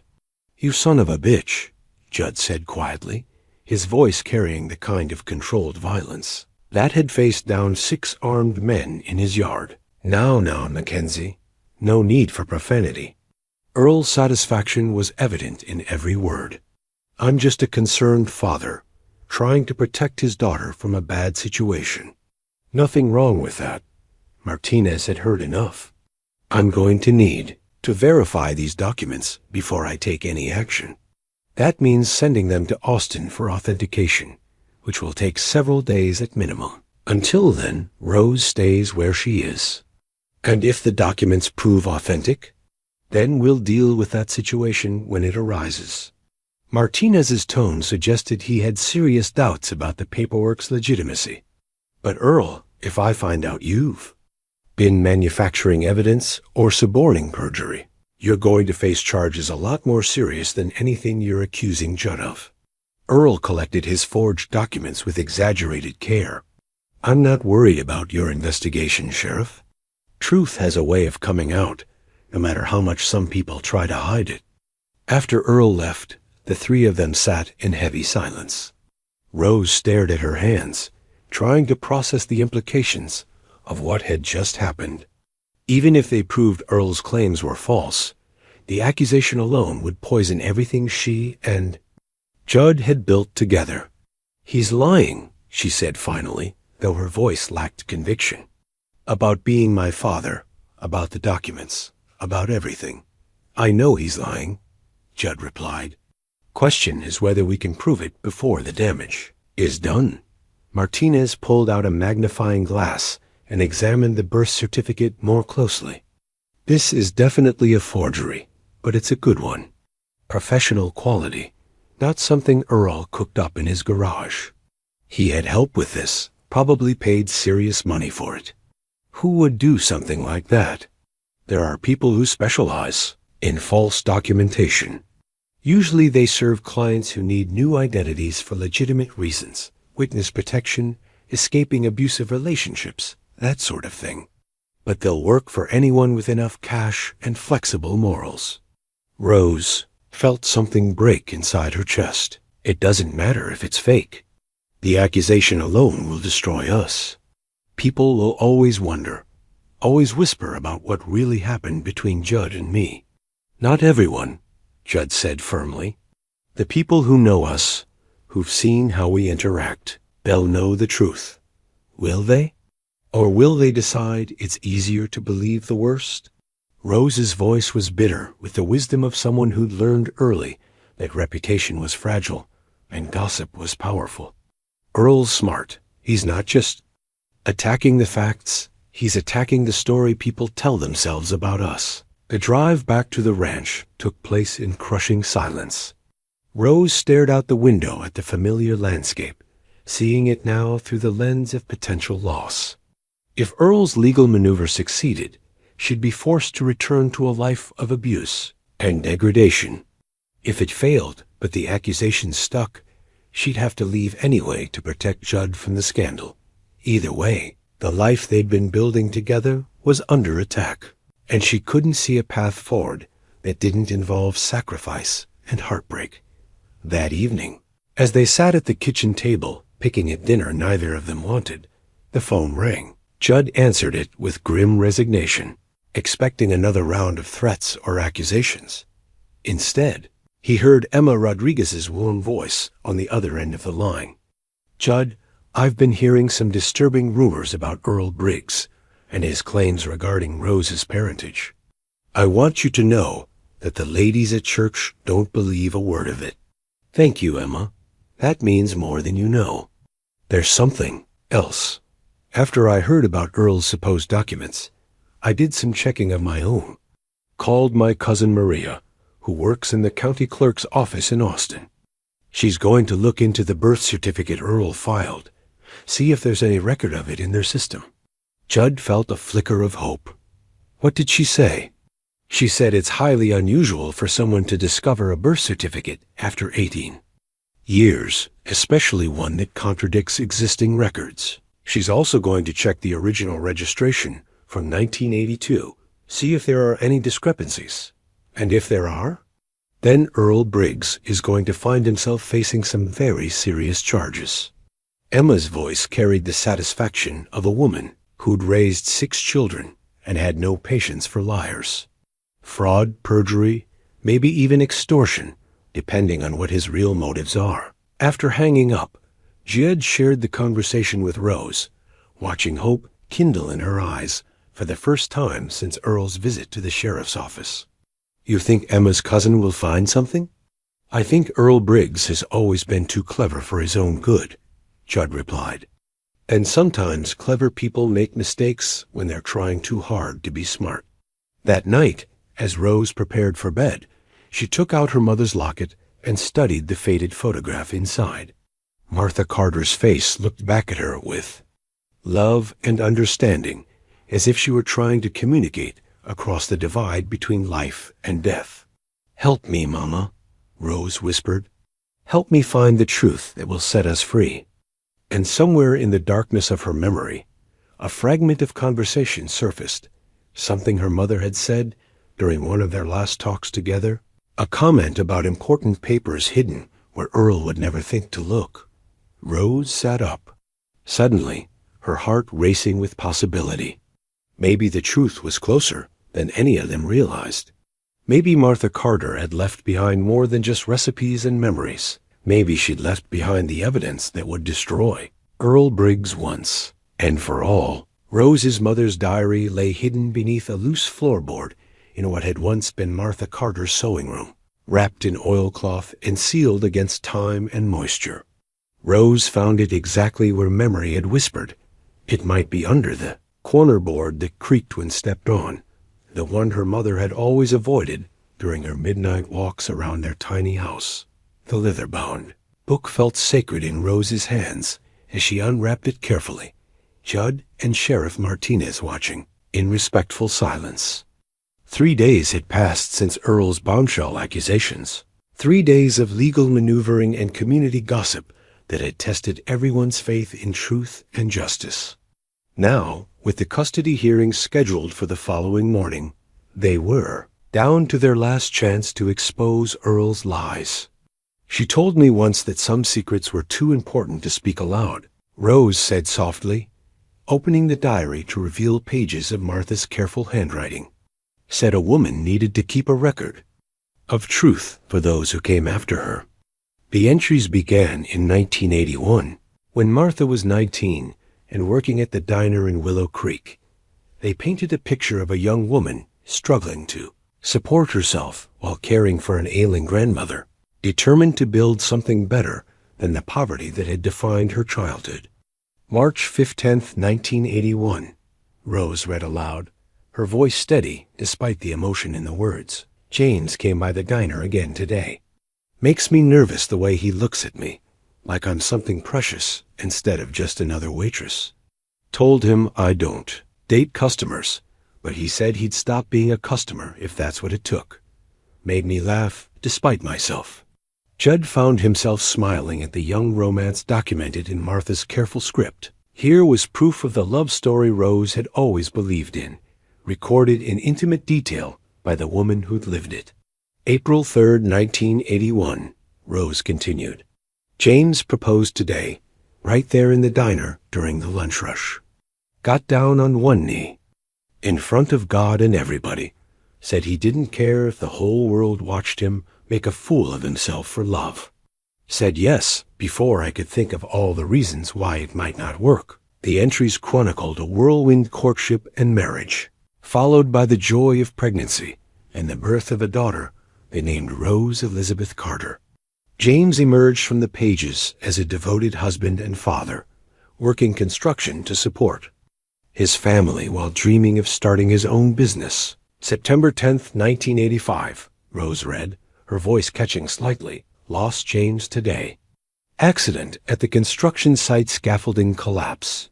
They said he died trying to push another worker to safety, that he saved 2 lives with his last act. Don't know how to tell Rose her daddy's never coming home. Don't know how to be both mother and father to a 3-year-old. God help me find the strength." The grief in Martha's words reached across decades to touch everyone in the room. Sheriff Martinez cleared his throat and looked away, while Judd felt his own memories of loss stirring uncomfortably. Rose turned the pages carefully, watching her mother's anguish transform slowly into determination.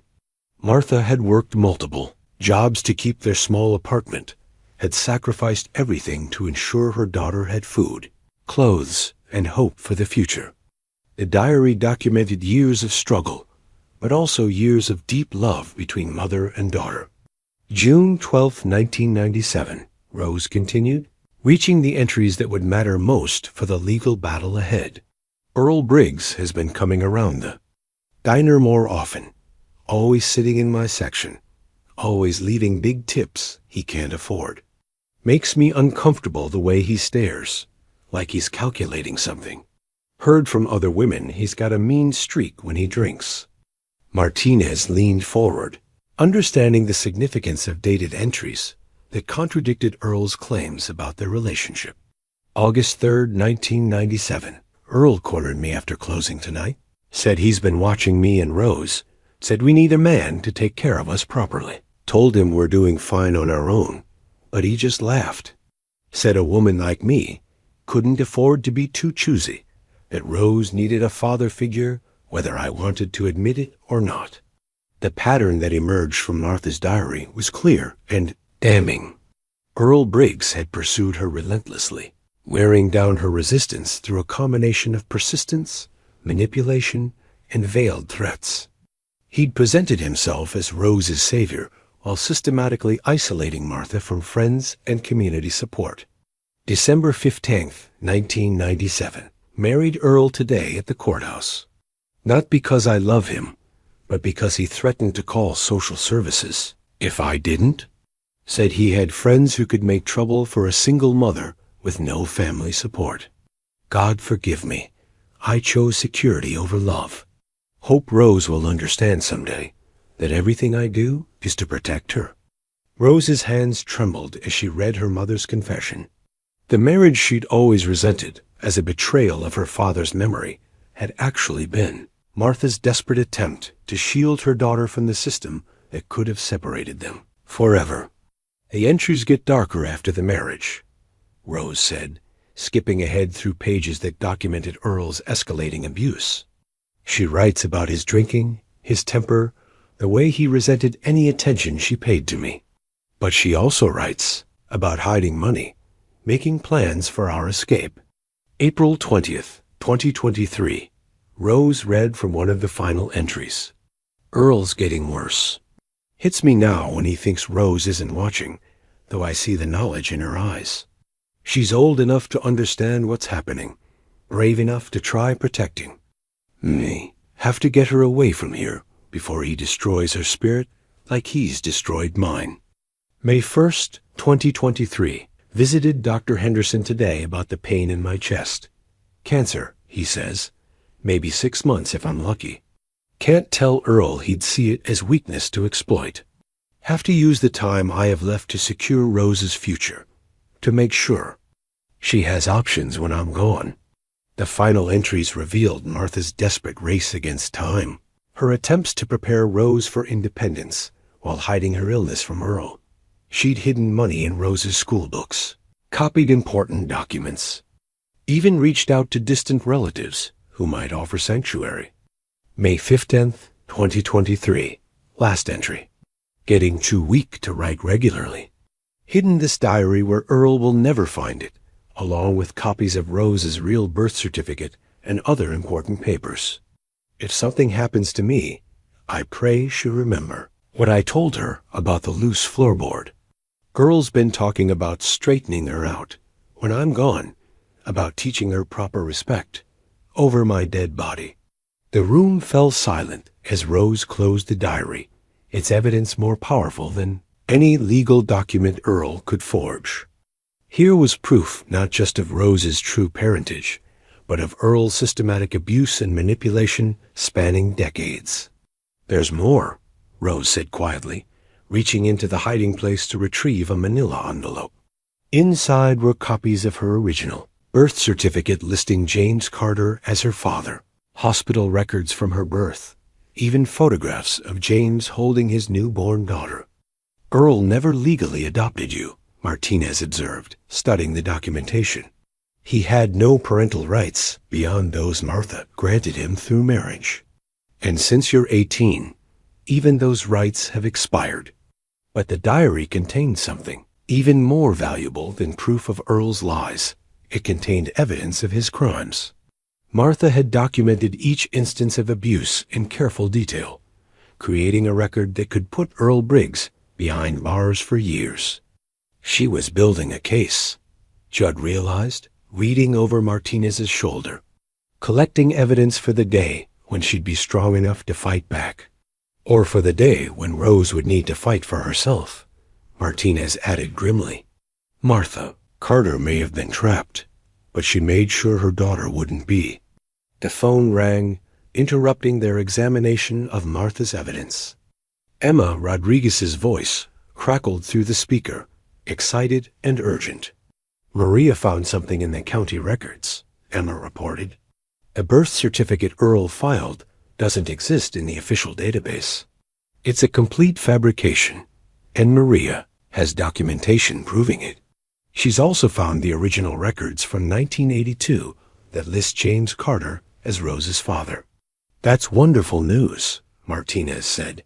Combined with Martha's diary, we have enough evidence to not only dismiss Earl's custody, claim but to file criminal charges against him. There's more, Emma continued. Maria did some additional digging and found out Earl hired a man named Vincent Torres to create the false documents. Torres has a record for forgery and fraud, and he's already been arrested on an unrelated charge. Word is he's willing to testify against Earl in exchange for a reduced sentence. The pieces were falling into place with satisfying precision. Earl's web of lies was unraveling, and the truth Martha Carter had died protecting was finally coming to light. What happens now? Rose asked, though she already sensed the answer in the changed atmosphere of the room.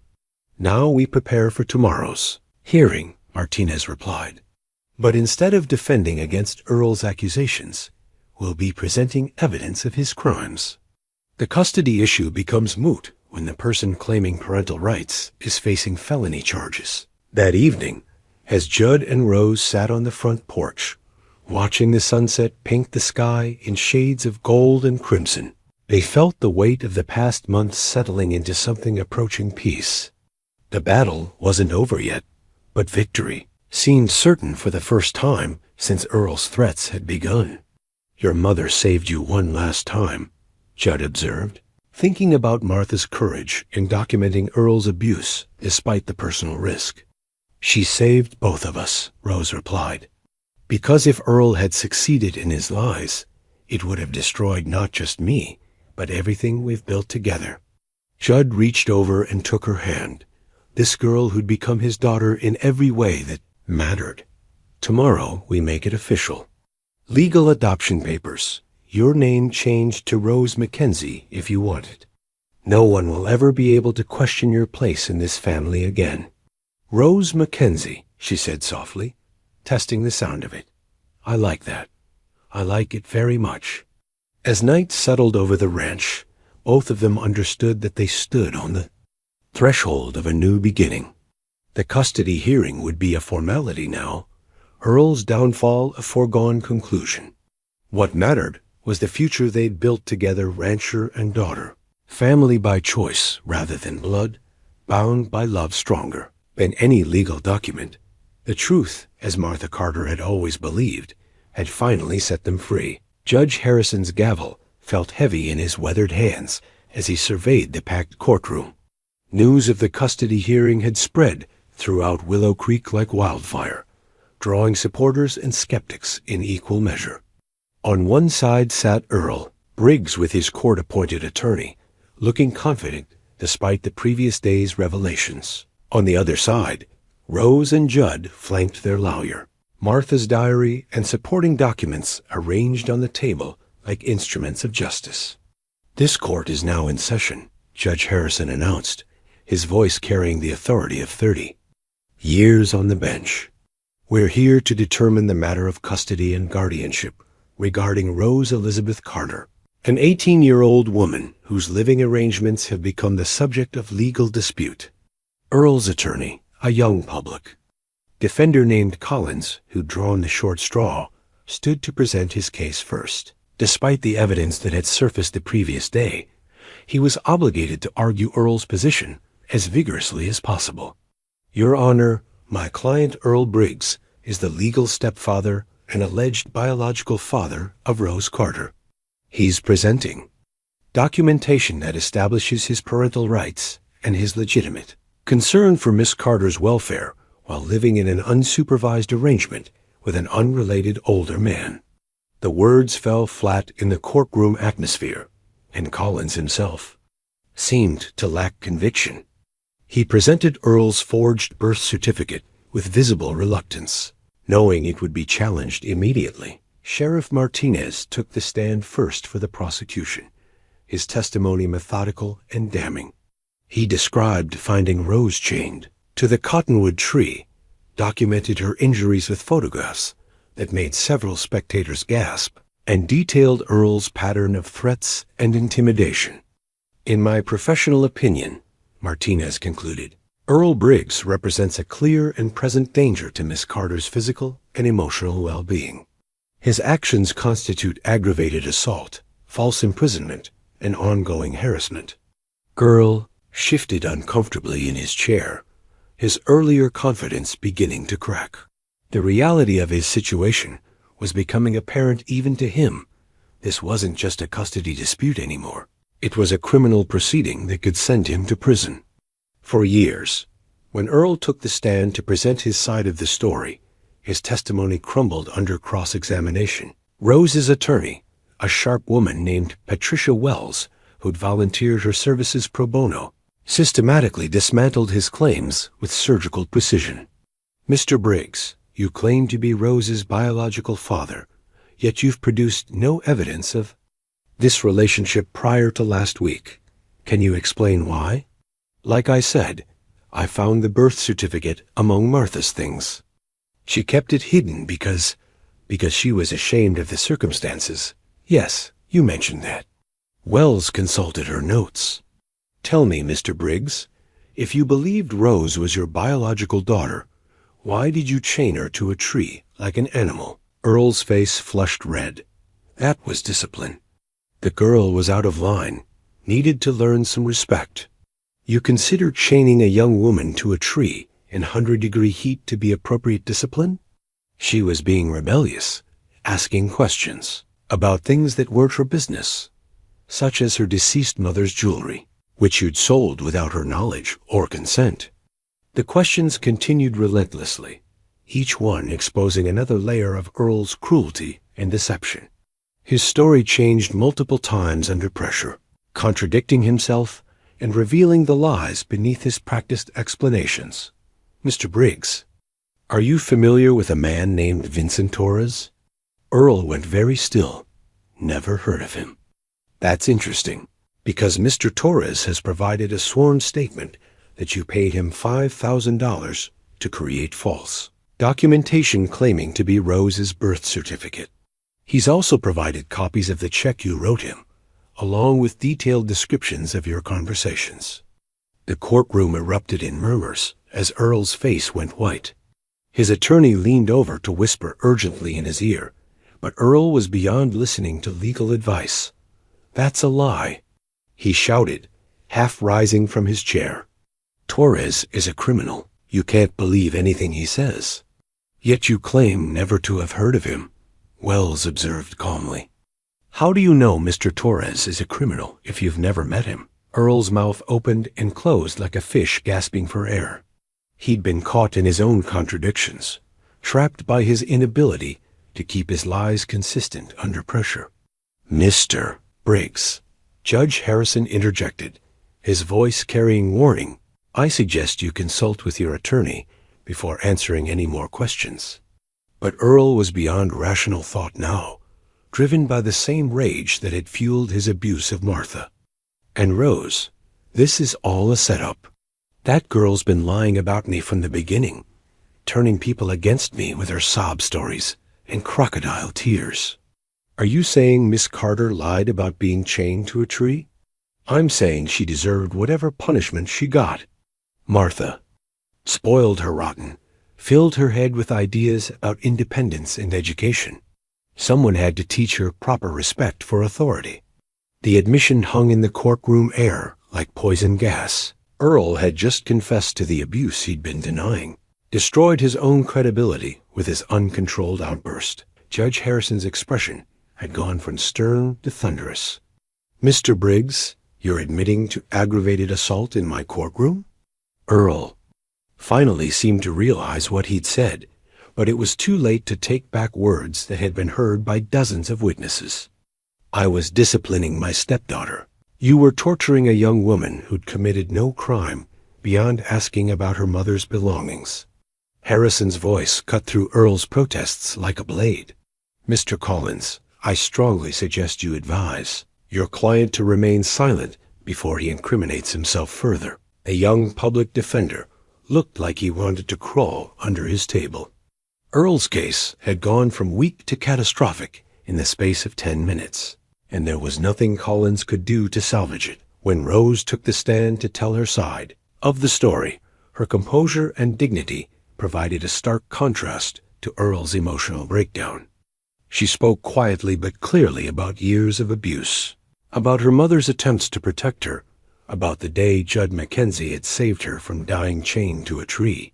Earl Briggs was never my father in any sense that matters, she concluded. He was my mother's husband and my tormentor, nothing more. The man who's been my real father for the past 2 months is sitting right there. She gestured toward Judd, and the love and respect in her voice was unmistakable.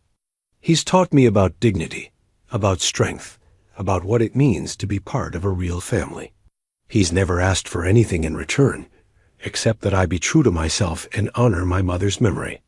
The courtroom had gone completely silent during Rose's testimony, even Earl's supporters recognizing the ring of truth in her words. When she finished speaking, Judge Harrison nodded with obvious approval. Thank you, Miss Carter. Your testimony has been both compelling and consistent with the physical evidence presented to this court. Earl's attorney attempted a final desperate gambit, calling character witnesses who testified to Earl's standing in the community. But their weak praise couldn't pale in comparison to the parade of people who spoke for Judd and Rose Emma Rodriguez, Pastor Williams, Doc Henderson, even some of Earl's former friends who'd grown disgusted with his behavior. As the testimony concluded, and both sides prepared their closing arguments, the outcome seemed inevitable. Earl Briggs had destroyed himself with his own lies and rage, while Rose and Judd had demonstrated the genuine love and respect that defined their relationship. The gavel that would determine their future felt lighter in Judge Harrison's hands. Now, no longer weighted with uncertainty, but ready to deliver the justice that had been too long delayed. The adoption papers felt substantial in Judge Harrison's hands as he reviewed them one final time, their official language transforming what everyone already knew in their hearts into legal reality. Rose Elizabeth Carter would become Rose Elizabeth. Mackenzie, daughter by choice rather than blood, family by love rather than accident of birth. Before this court renders its decision on the custody matter, Judge Harrison announced, his voice carrying the weight of final judgment, I want to address the broader implications of what we've witnessed here today. The packed courtroom held its collective breath. Earl Briggs sat slumped in his chair, the fight finally gone out of him as the magnitude of his legal jeopardy became apparent. His forged documents lay scattered on the defense table like broken promises, while Martha's diary remained open beside the prosecution's evidence truth triumphant over deception. In 30 years on this bench, I've seen many custody disputes, but few have revealed such a clear contrast between genuine love and manipulative abuse, the judge continued. The evidence presented today demonstrates beyond any reasonable doubt that Earl Briggs has no legitimate claim to parental authority over Rose Carter. Earl's attorney made one last futile attempt to salvage something from the wreckage. Your Honor, if I might request a brief recess to discuss a possible plea arrangement, Mr. Collins, your client's criminal liability will be addressed in separate proceedings. Today, we're concerned only with Miss Carter's welfare and future security. Harrison's tone brooked no delay. The court finds Earl Briggs' documentation to be fraudulent, his testimony to be inconsistent and self-incriminating, and his behavior toward Miss Carter to constitute clear evidence of ongoing abuse. Rose felt Judd's hand squeeze hers as Words she dreamed of hearing finally emerged from the judge's lips. After months of uncertainty and fear, legal recognition of what her heart had known from the beginning. Furthermore, Harrison continued, the court finds that Miss Carter's current living arrangement with Judd Mackenzie represents the best possible outcome for her continued welfare and development.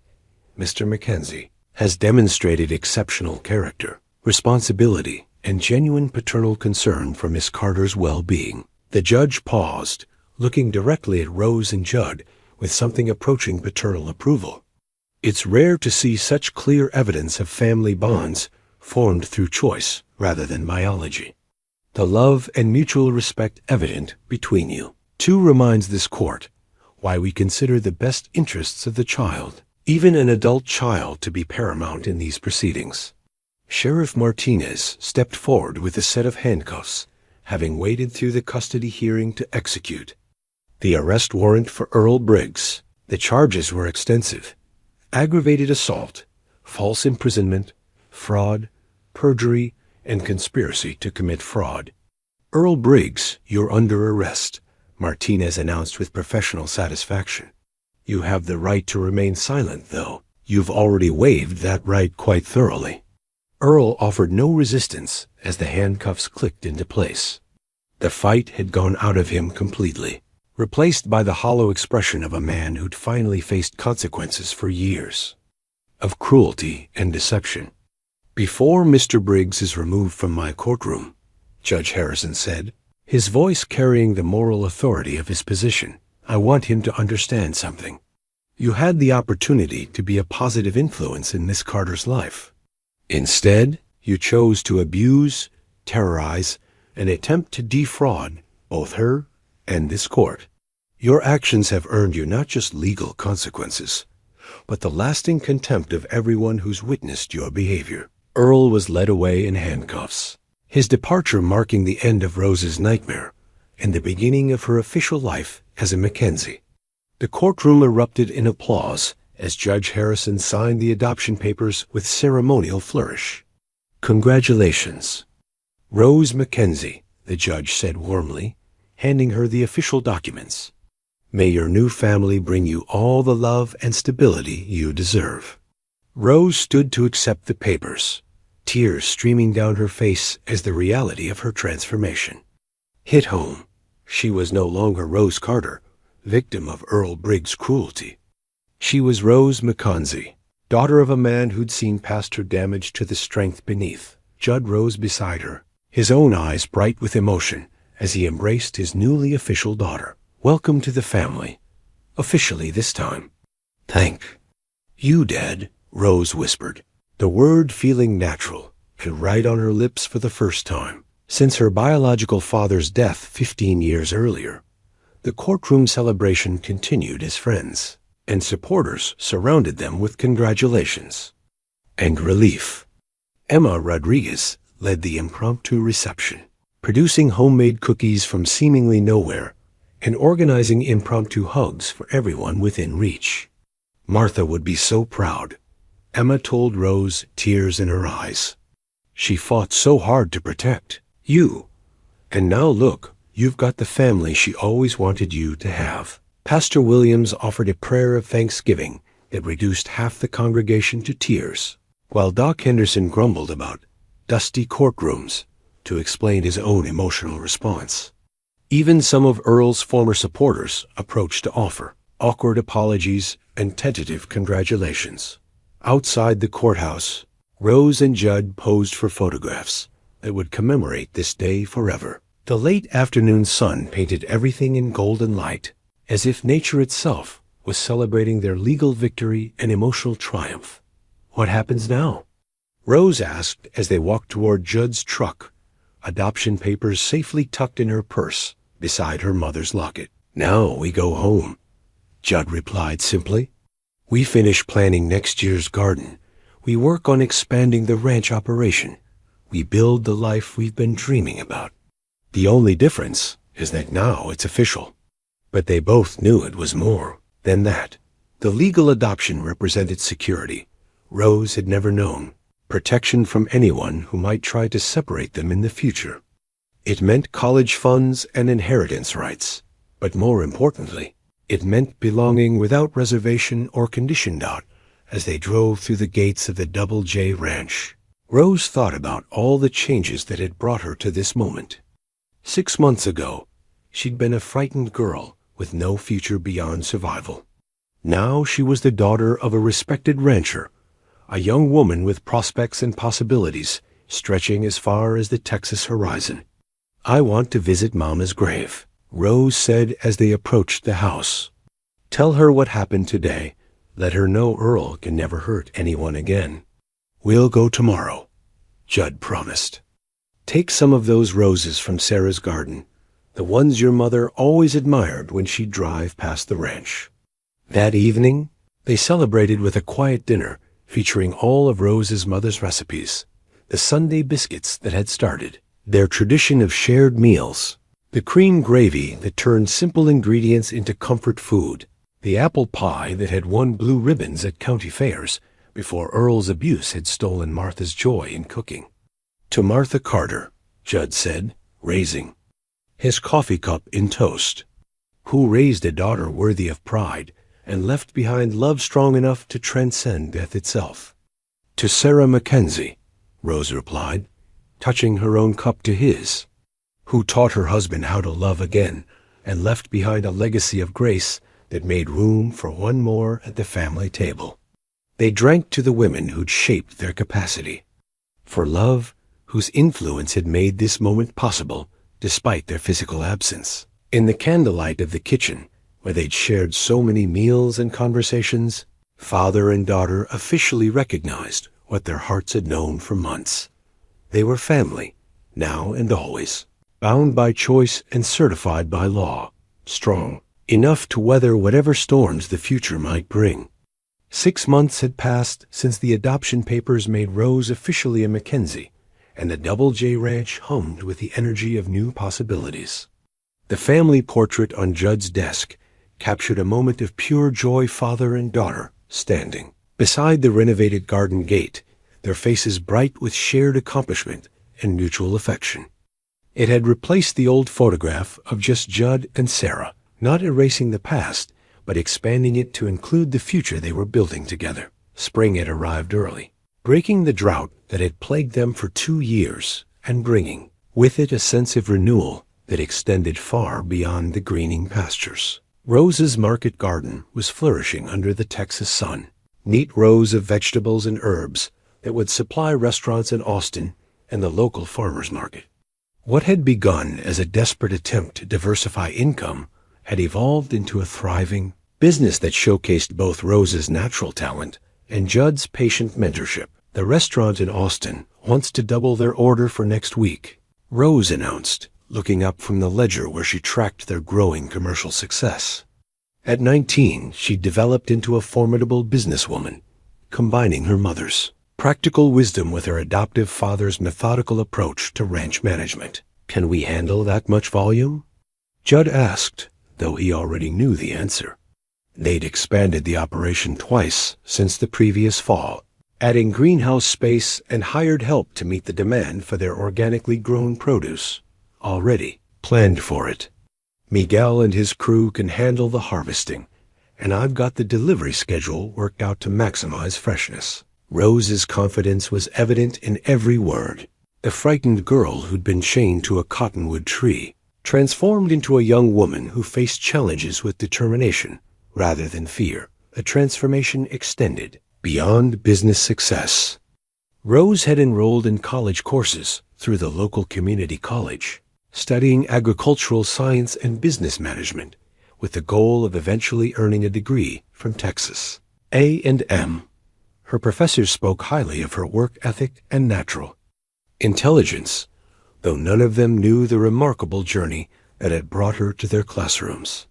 "Emma's coming by this afternoon with the final plans for the literacy program expansion," Rose mentioned, consulting the calendar they kept on the kitchen wall. "We've got 6 new volunteer teachers and a waiting list of students who want to participate." The literacy program had grown from Rose's Saturday morning teaching into a county-wide initiative that served both English language learners and adults who'd never received proper education. Rose's patient teaching style and genuine empathy made her a natural educator, and the program's success had earned recognition from the state education department.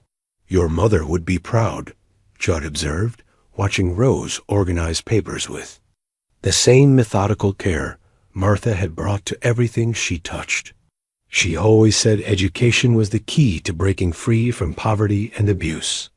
Rose's hand went unconsciously to the locket at her throat, a gesture that had become her way of including Martha in significant moments. "I think about her every day, especially when I'm teaching.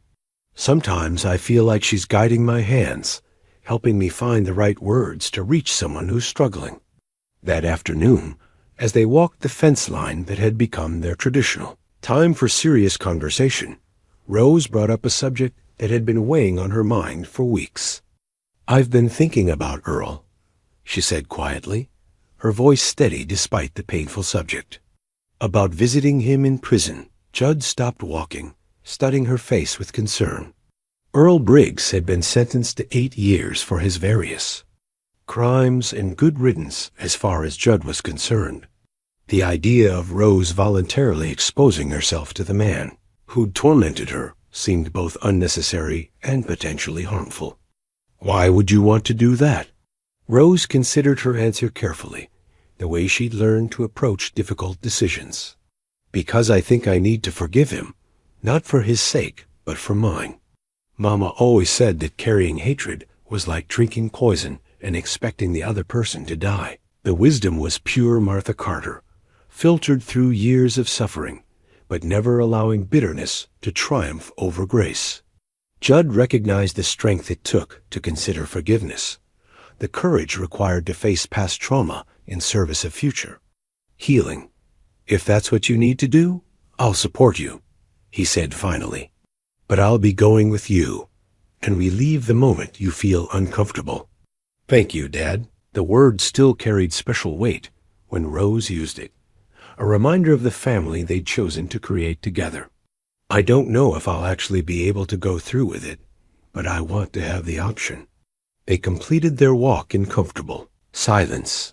Two people who'd learned to trust each other completely, despite the unconventional way their relationship had begun. The cottonwood tree where Judd had first found Rose had become a symbol of transformation rather than trauma, its spreading branches now supporting a swing where she sometimes sat to read in the evening light. That night, as they shared dinner and planned the next day's work, both Rose and Judd felt the deep satisfaction that came from building something meaningful together. The ranch was more prosperous than it had been in years. The community programs they supported were making real differences in people's lives, and their relationship had evolved into the kind of partnership that honored both Sarah's memory and Martha's sacrifice. "I've been thinking about the future," Rose said as they cleared the dinner dishes. "About what I want to do after college, where I see myself in 10 years. And what do you see?" "I see myself here, running the agricultural operation while you focus on the cattle. Maybe expanding into agritourism, hosting educational workshops for urban kids who've never seen how food is actually grown." Her eyes sparkled with the same enthusiasm that had first captured Judd's attention months ago. "I see a house full of children someday, my own kids, maybe some foster children who need what we found together." The vision she painted was beautiful and entirely achievable, built on the foundation of love and hard work they'd already established. Judd could picture it clearly, the ranch bustling with multiple generations, the land that had supported his family for over a century, continuing to nurture life and hope for decades to come. "That sounds like a fine legacy to me," he said warmly. "Better than anything I ever imagined when I was rattling around this place alone." As they settled on the front porch to watch the sunset paint the sky in brilliant colors, both father and daughter reflected on the journey that had brought them to this moment of peace and possibility.